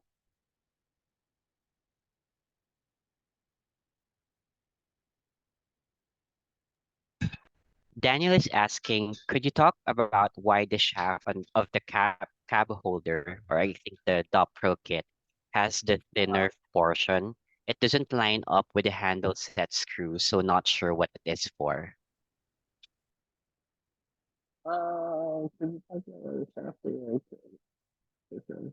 Doesn't line up with the handle set screw. I'm not sure what you're asking, Daniel.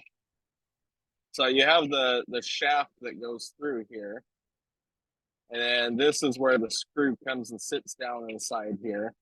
You got a little set screw that holds your screw in place, or your little dop stick, and then you got your handle here. This handle, let me grab the Allen wrench, is adjustable, so you can loosen that, and you can move this up and down. Are you talking about this portion right here? I have no idea. That would be a John question. I don't know why he designed it like that. My guess is so that you're less likely to hit on the cabs there, but no idea.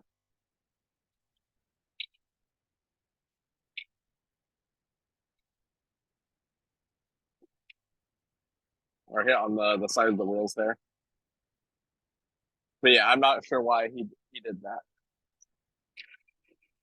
There's a lot of things that, I mean, I thought I knew a lot about lapidary equipment, but John always is baffling me with things that he's changed or come up with because of some problem he's found.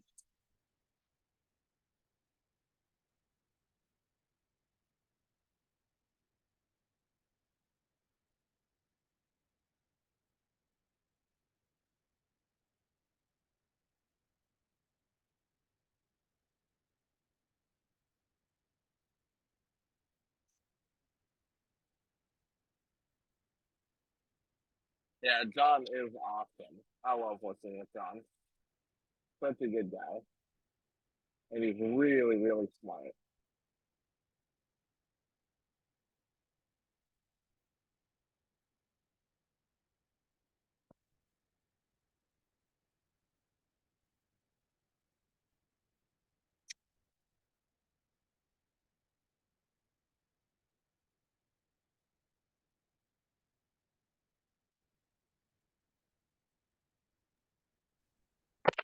Jack is asking, does the felt get worn by sitting on the wheels? Yes, it does. And we sell little pieces of replacement felt. You just take out the 5 little Allen screws that hold in the manifold. So when you change out, I generally do them all at the same time. I take the wheels off, take the manifold out, change all of the felts, and put it back in. It's like a 10-minute project. Assuming that, half that 10 minutes is looking for the Allen wrench to fit. If you're more organized, it's probably more like a 5-minute project.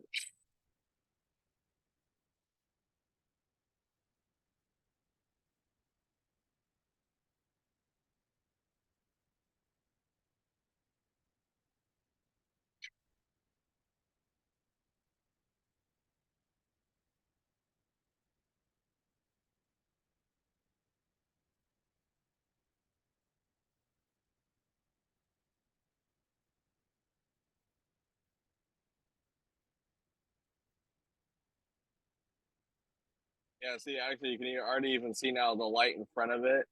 You can already see it's a brighter stone the more and more that gets polished. All right, let's wipe it off and look at it dry. Make sure it looks good. We're looking for any flat spots or scratches that we need to get out.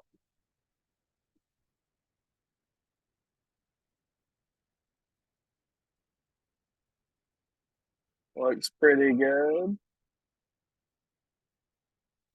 Don't see anything. Go check all the way around the edge. All right, I think we can move on. Go to our 1200 grit.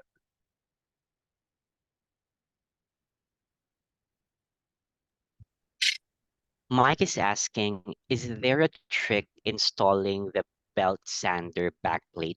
Do I have to reset the entire top piece? What I would recommend doing, if you haven't already taken it apart, is to take note of where the shaft is in the head unit there, and put it back to the same position, and then it should be really close. And that's something that we should probably shoot a video on.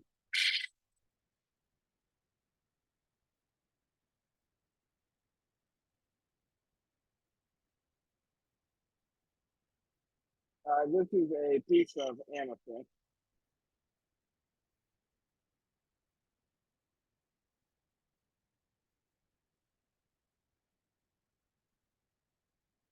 It is a little tricky, and if you have 2 people, it's nice.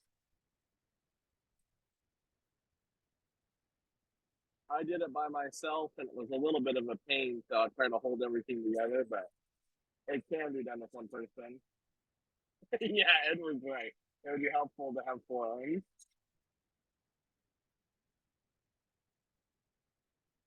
But it's really easy to set it back up so that it's tracking straight again.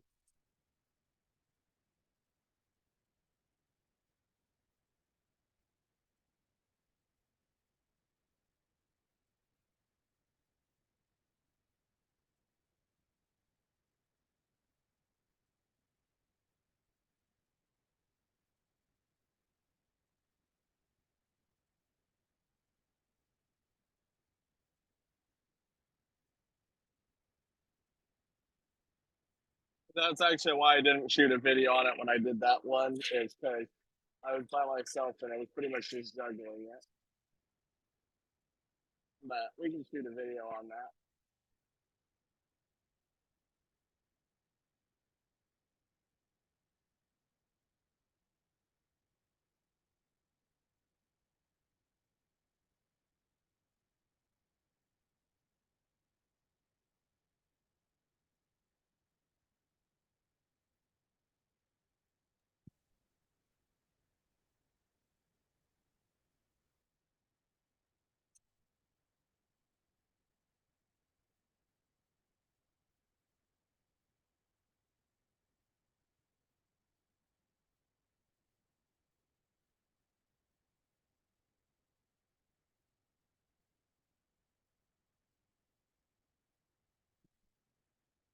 That's hilarious, that dude.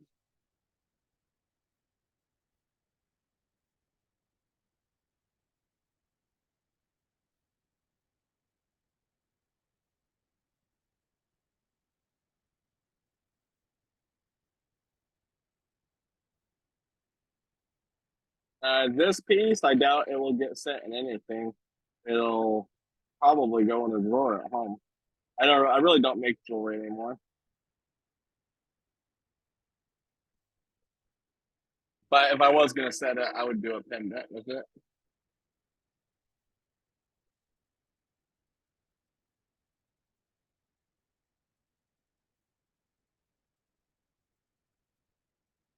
I'll show you guys this one. This is a piece of mookaite that I'm working on. It's kind of a funky cut I have sitting here. I did this really weird cut on it. But I'm I just just good. remembered, Zeke, we haven't done a spin. Sorry to cut you off. We're having so much fun. So we're gonna spin them all at the end. Should we spin now? We can spin now. All right.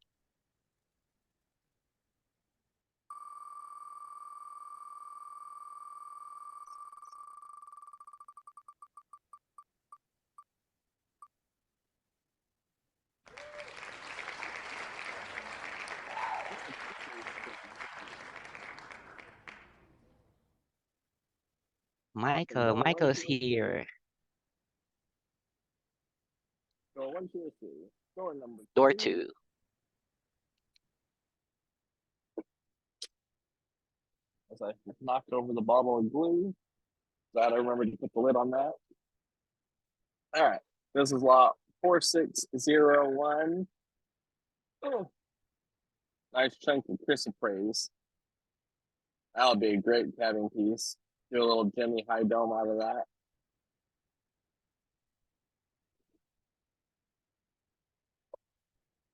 Yeah, I love the chrysoprase. Such a neon green. You are very welcome. You guys have any other questions about high doming? Anything else that you want to talk about? Rachel is asking, what do you polish Blue Tiger Eye with? The blue tiger eye, if it's really silicated, I will do it with leather and cerium. If it is not really silicated, then I'll just polish it with diamonds. You usually get a pretty good polish just going up to 3,000 grit.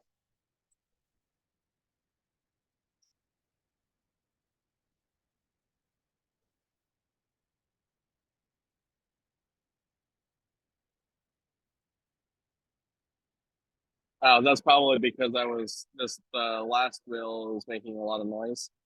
If it's really silicated, leather on cerium. If it's not really silicated and it's a little bit more fibrous, then I just use diamond. You can go take it up to 50,000 grit, but generally I only take it up to 3,000 grit if it's not super silicated.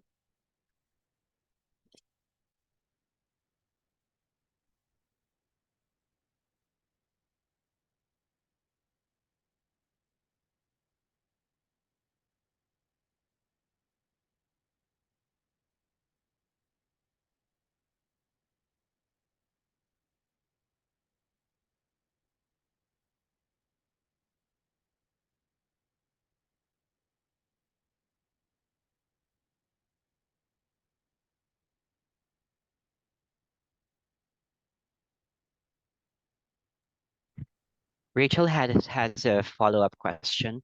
Will it re-scratch if you go too far? Because hers shows no scratches until she polished and then it looks scratched when she did. Rachel, are you talking about with the last step on your cabbing wheel, or are you talking about when you do it with leather?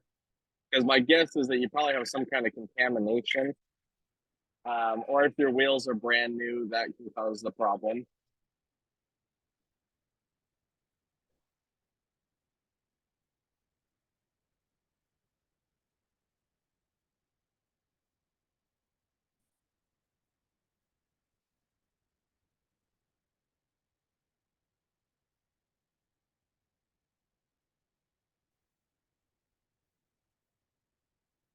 This is 3,000 grit.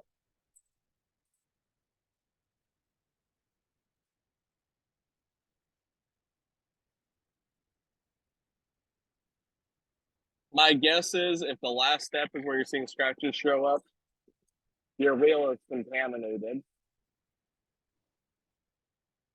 or you're not checking it well enough during each step to make sure that there's no scratches on it each step of the way, and the final step is when you're seeing the scratches show up. But my guess is if it looks really good and you get to that last step and buff it, and all of a sudden there's big scratches in it, it would be the contamination in there.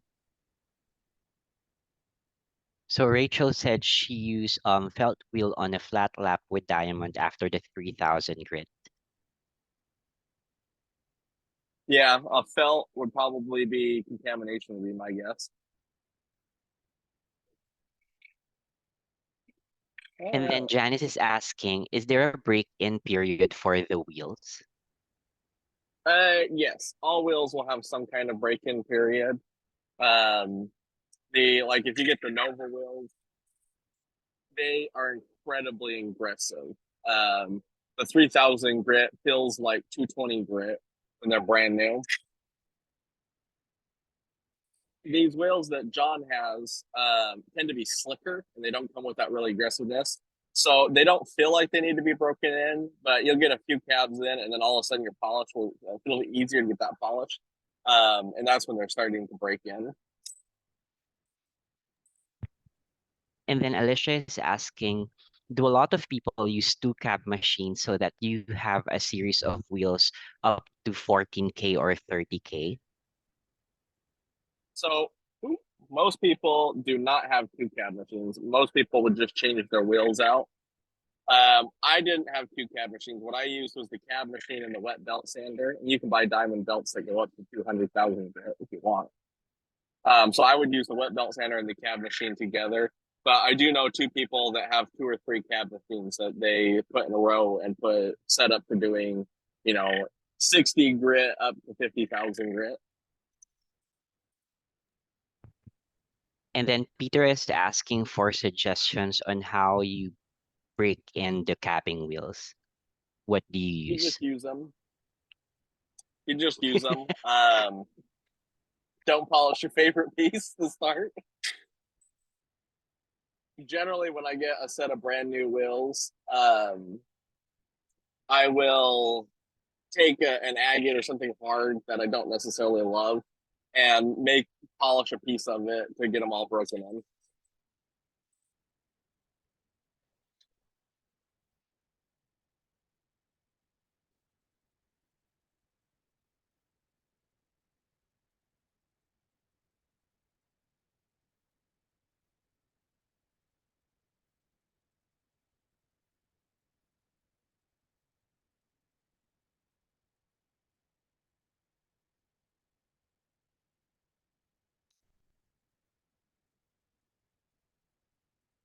If your felt wheel is contaminated, throw it away and buy a new one would probably be your best bet.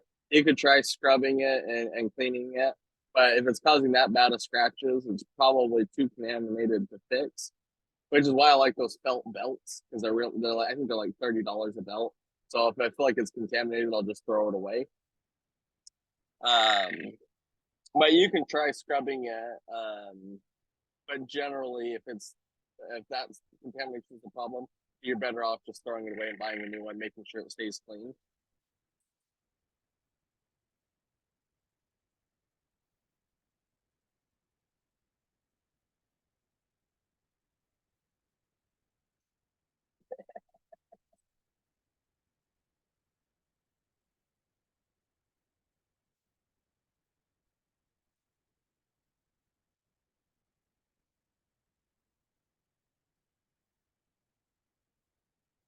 Oh, that's awesome, Matthew.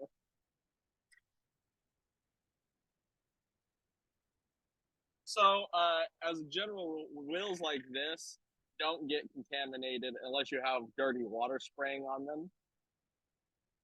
They can, if they're manufactured and contamination gets in there, maybe the wrong grit size or dust or debris, that can cause contamination. But you would know the first time you use that. Like I bought a bunch of diamond belts once, and at 50,000 grit, they were leaving scratches like it was 80 grit. So I just had to throw away all the belts and buy new ones. So that's really the only time these wheels get contaminated. Either your water or they were manufactured wrong. But you're not going to get contamination after the fact because you can just clean them off. When you get something like felt or canvas or leather, it's easy to get contamination on there, and it becomes really hard to get on because the little fibers hold on to that dirt and debris. So generally on those kind of wheels, they get dirty, I just throw them away. And then Shane is asking, how long do the belts last, or roughly how many caps will a set of belts do on the wet belt sander? So the silicon carbide belt, probably 50 to 100 cabs would be my guess on the silicon carbide. The diamond belts, which we do not sell, but you can order those other places. You can make thousands.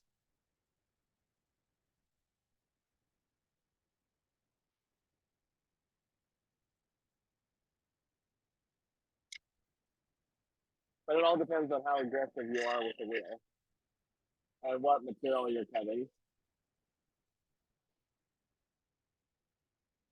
But I had a set of diamond belts that I sold with my equipment when I moved that I'd made a few thousand cabs with them and they were so good.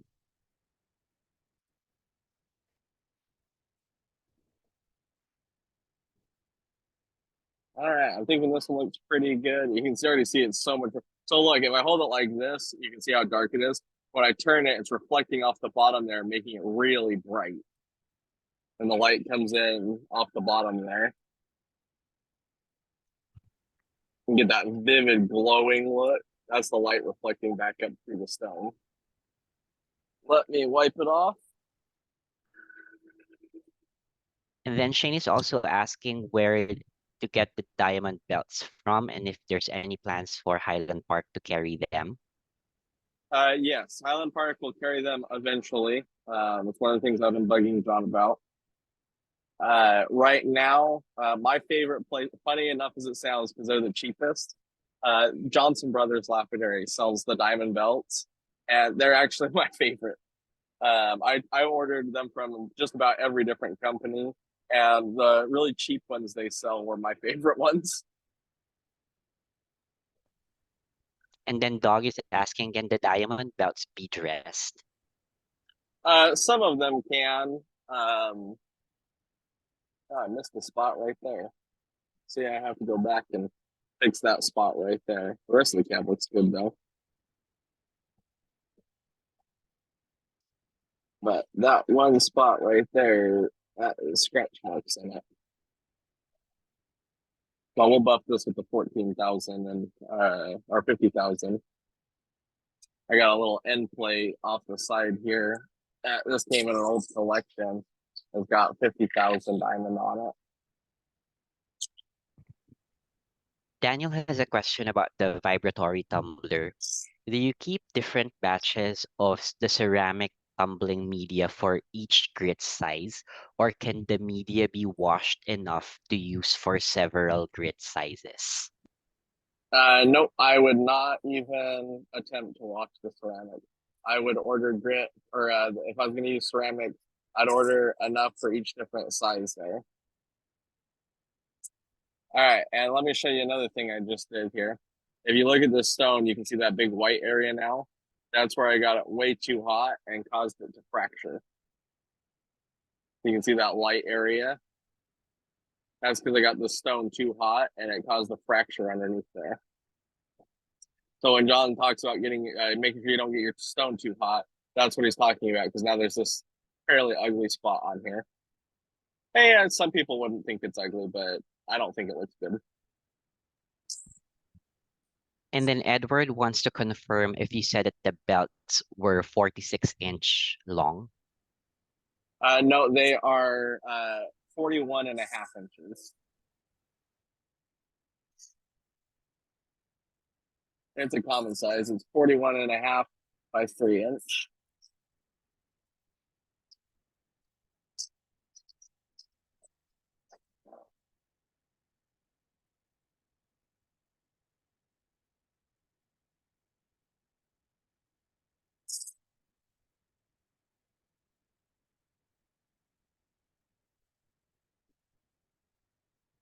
My fingers are so cold I can barely hold on to the phone. All right. Let's look at what we got here. It is harder to do these little high dome cabs freehanding it, which is why I like having that Dot Pro. So there's one of the little pieces of amethyst in the cabbing and tumbling. You can see I caused that nice little fracture right there. And just great color coming through this. But that one stone like there, honestly, even with the fracture, and I'd still sell it for 25. If it didn't have that fracture in there, I'd put 35 on it. But these are very popular. People love these for like ring stones. Especially because they just glow when you polish the back.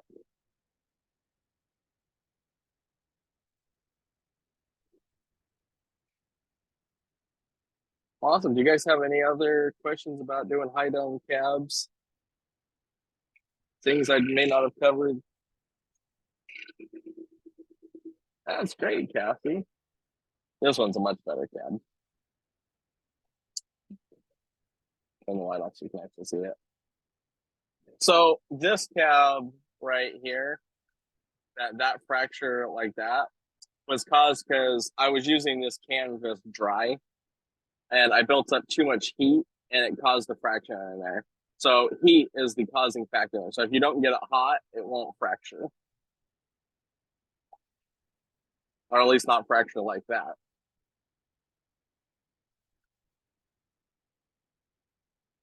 Awesome. Any other questions? Things you guys want to learn? Machines you want me to show you?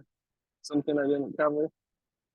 If not, I think we can do our last 2 spins and call it a night.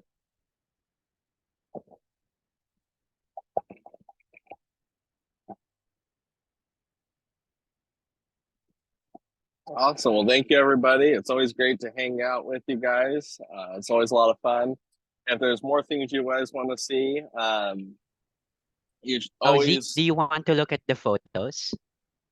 Oh, that's right. We're gonna look at photos. I'm excited to do that.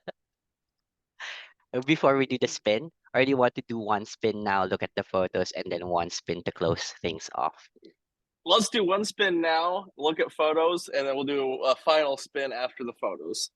Man, I'm excited to see your guys' stuff. I see pictures here and there, but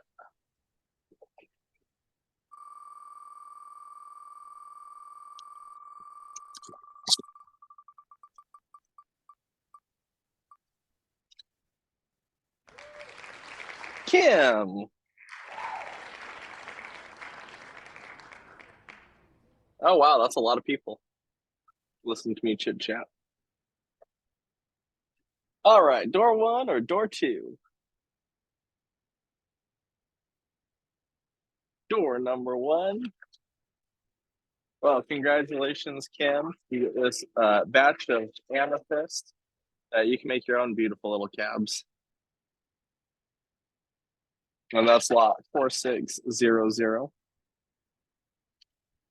right, let's look at some pictures. I'm excited to see your guys' work.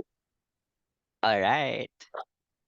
And if you want, for example, if your work is shown on screen and you want to hear Zeke's feedback about it, just let us know in the chat so Zeke can give his feedback about it. So this one is from Jim Ellis. These are some malachite cabochons. Wow, I love the one on the far left there with the eye in it. That's a great looking cab. Let me move my thing there. Yeah, these are all beautiful. I like this one and the second one in from the right too. The way you put the banding going across there. You got changing directions at the bottom. That's beautiful. I like the shape. I love these teardrop, like this fatter teardrop, the one with the eye in it. I like that shape a lot. Good work, Jim. I like these. All right. Oh, Carl. Some beautiful spheres. Got a lepidolite sphere at the top there. Good dark sparkle in that. And we got a crazy lace sphere on the left. Nice banding. Got some eyes in there. And I think this is an Aeoliagia on the right. Maybe Purple Passion. I can't quite tell from the picture. Good shadow banding in there, though. I like that piece. And then a palmwood at the bottom. Good polish in there. Beautiful spheres. Kim. No, these are nice. I like the cab. This I think it's maybe Mookite or Pink Opal in the top middle, light pink one. I like the shape on that one a lot. Then you got looks like a Chrysocolla cab. I like that one, or a pendant. And I think in Sodalite in the bottom left corner. And you got a polka dot cab. I like the way you did split it so the band goes right across the middle. It's nice. Nice Mookite. That's a good shape on that cab. I like the way you did the coloring across it. So you get three distinct colors in there. And then I think a Waukee Jasper or one of the ones from that area. I like that cab too. Oh, and we got a cab. I couldn't see it over here. But we got a palmwood too. And I like the direction that you did the tubes. Very artistic on that.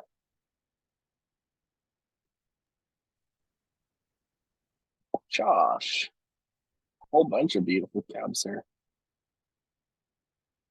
Oh, the first one that stands out to me is I think that purple jade is what that is in the middle over there. I like that cab. That stands out to me.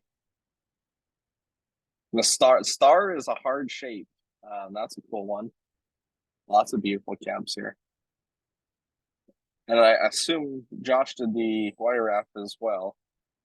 Those look good. I like this one on the far right with the Labradorite in it. That's beautiful. You got purple in there. Nice bindings on it too. Oh, we got an Antarctica piece. That's a very interesting combination. I would have never thought to put Tiger Eye with Malachite, but I like that a lot. Two chatoyant stones. Good. That's a really good contrast in those. I like the triangular shape. Flame. Well, I'm thinking jade. I like the it goes from this like light, vivid green down into the almost black. That's pretty. Yeah, it's fun to go look at your guys' work. Mike Wilford. Wow, that's a beautiful piece of the coral. You got those nice pink eyes poking out. Lots of detail in the cells on those. Good, what I'd call a hot air balloon when you put it that direction. Tab. I like the boulder opal. That popped. Nice wire wrap. Man, this one with the Croit on the far right. I like the wire wrap, the shape of that, and I like the stone. That's a beautiful piece. I like the Charoite. Got a rhodochrosite. Beautiful. A nice crazy lace. Oh, beautiful pieces. You guys do great work. That was some work from Tab. Wow. Man, that one in the middle, that is a statement piece. That thing pops. That vivid lapis. Gorgeous.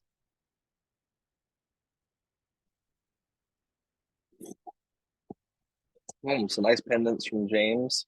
I like the stitch stite with the serpentine in it. Now, it looks like some hickoryite or wonderstone. Beautiful pieces. I like the shapes. Wow, that's some good bumblebee. Ooh. Is that Charlight on the far right? That's pretty. I like that piece.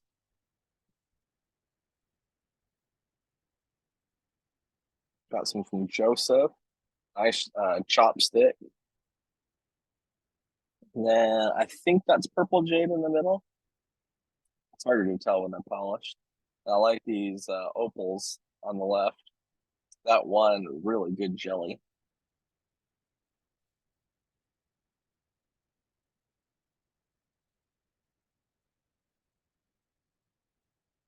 Nice hearts from Sarah.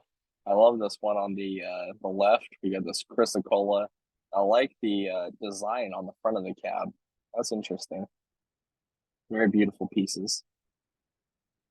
Looks like we got cherry quartz and then some more from Sarah. Ooh, is that a Laguna? I like that cab. That heart on the right.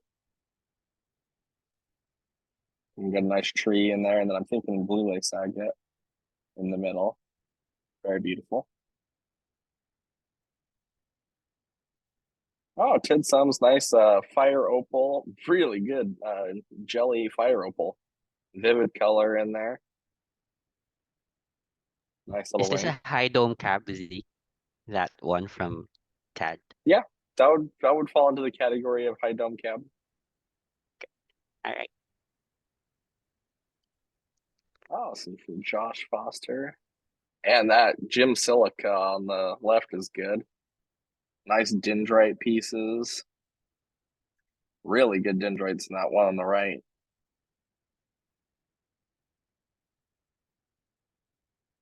Wow. Nice Peter site. Got some picture jasper. And I think an amethyst sage on the left.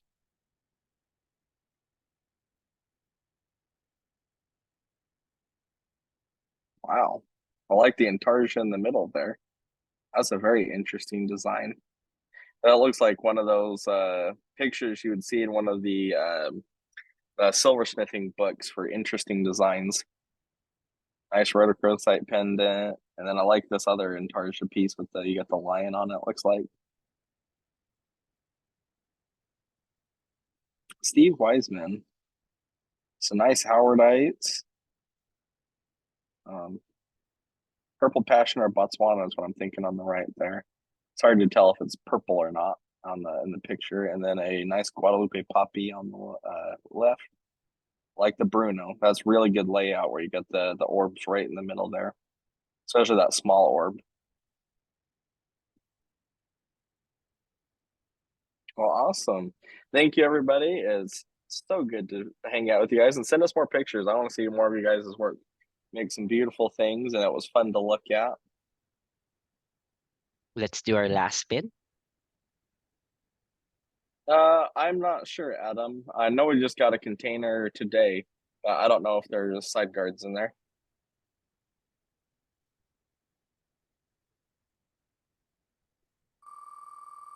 Darwin, will you have someone follow up on that? Hey, Carl.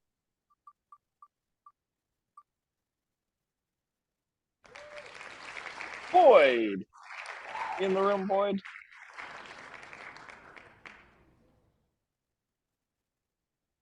Awesome. This is lot 4602. Really gemmy piece of lapis. Really good cabbing material. That's lot 4602. And then I think I saw another question in there.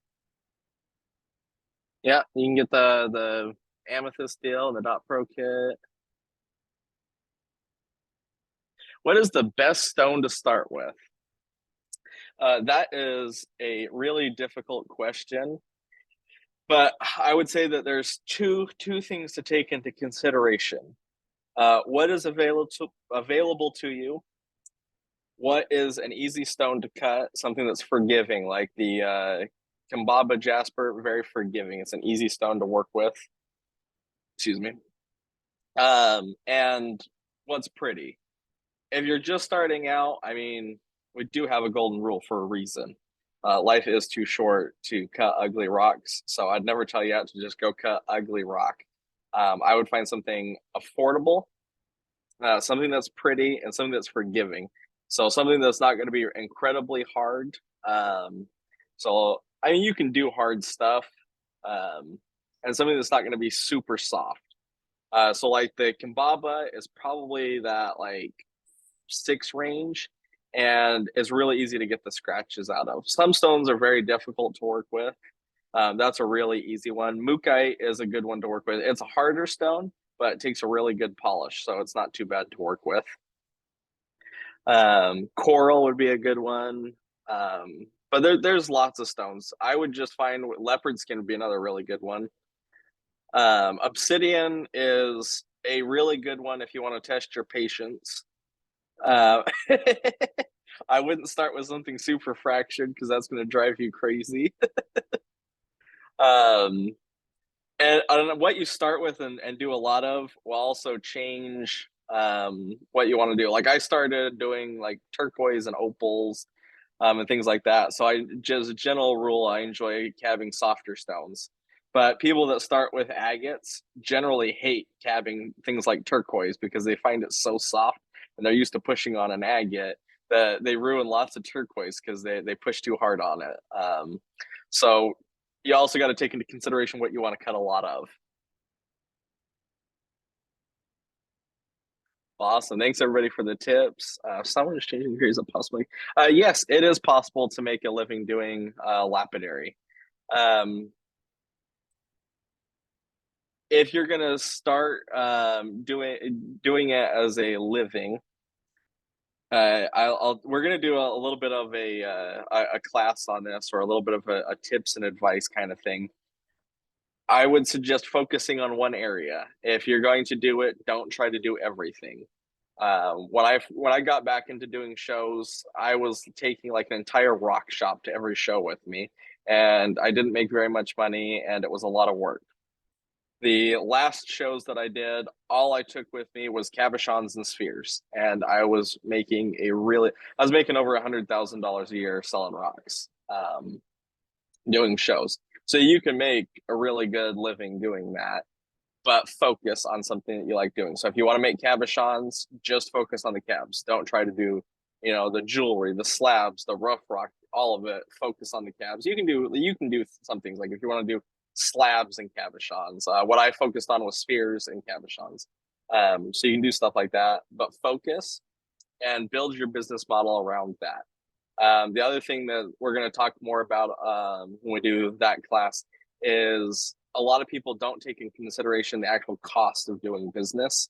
They think if I buy a stone for $1 and sell it for $2, I doubled my money. But you're not taking into consideration taxes, fees, licenses, show costs, travel costs, your time.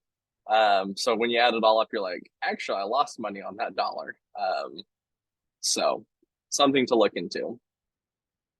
No, I did not mount cabs. I used to do silversmithing and wire wrapping, and I went to shows and I would try to make jewelry and do the cabs, and I gave up on it. I focused just on making cabs and spheres, because I could make more money doing that than if I tried to cut the stone, then go set it.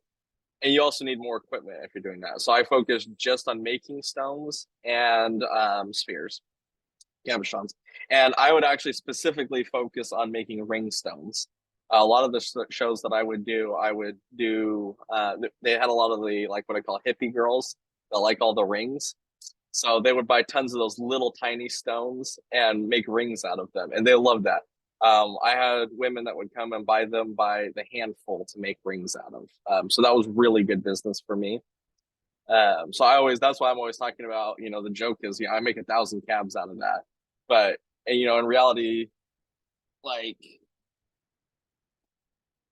an agate like this one, I'd make 8 to 12 stones out of that. That'll all be small, but I would sell them for more and faster than if I made big cabs. Just cabochons alone. When we do that class, I'll find some pictures of my setup. so I can show you guys what my booth looked like. But a general rule, I would take somewhere between 10 and 15,000 cabochons laid out in Rikers, and usually a couple hundred spheres. And so I was doing shows all over the Western United States. I'd travel from show to show to show. And another reason to focus is 10,000 cabochons sounds like a lot, but I had a case that I could put almost 10,000 cabochons in one roll around case that was about the size of a suitcase. So it made it really easy to transport a lot of inventory quickly. And when I was doing a little bit of everything, it was like a truck and a trailer. And by the time I got it down to where I was just doing cabochons and spheres, I could put everything in a small car and go do a show. So do a little bit of everything and then figure out what you like and focus on that. But because it's a lot of fun to do a lot of it. You're very welcome, Philip. Awesome. Do you guys have any other questions or anything else I can answer before we go for the night?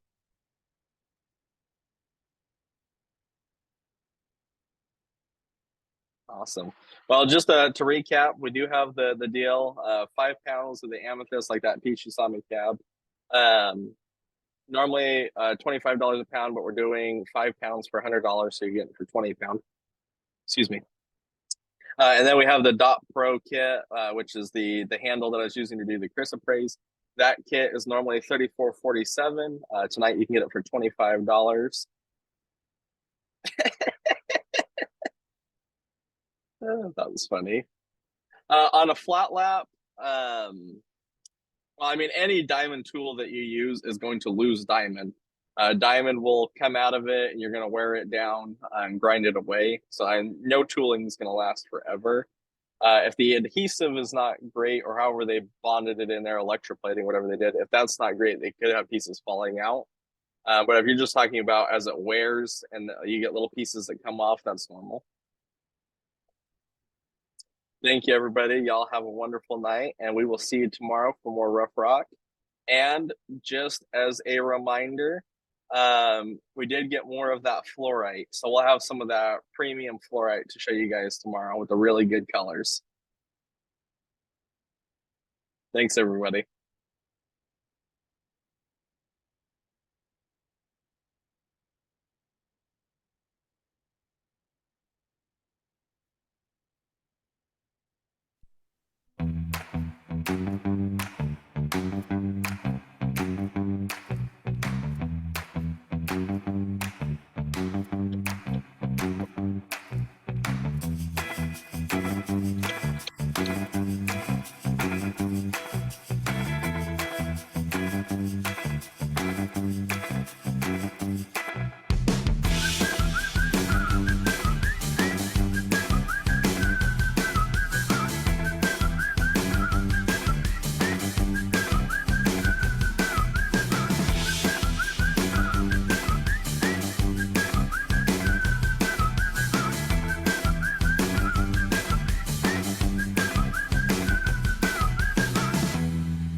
Thanks, everyone. Have a great night, and we'll see you again tomorrow at the Rough Rock Light Sale.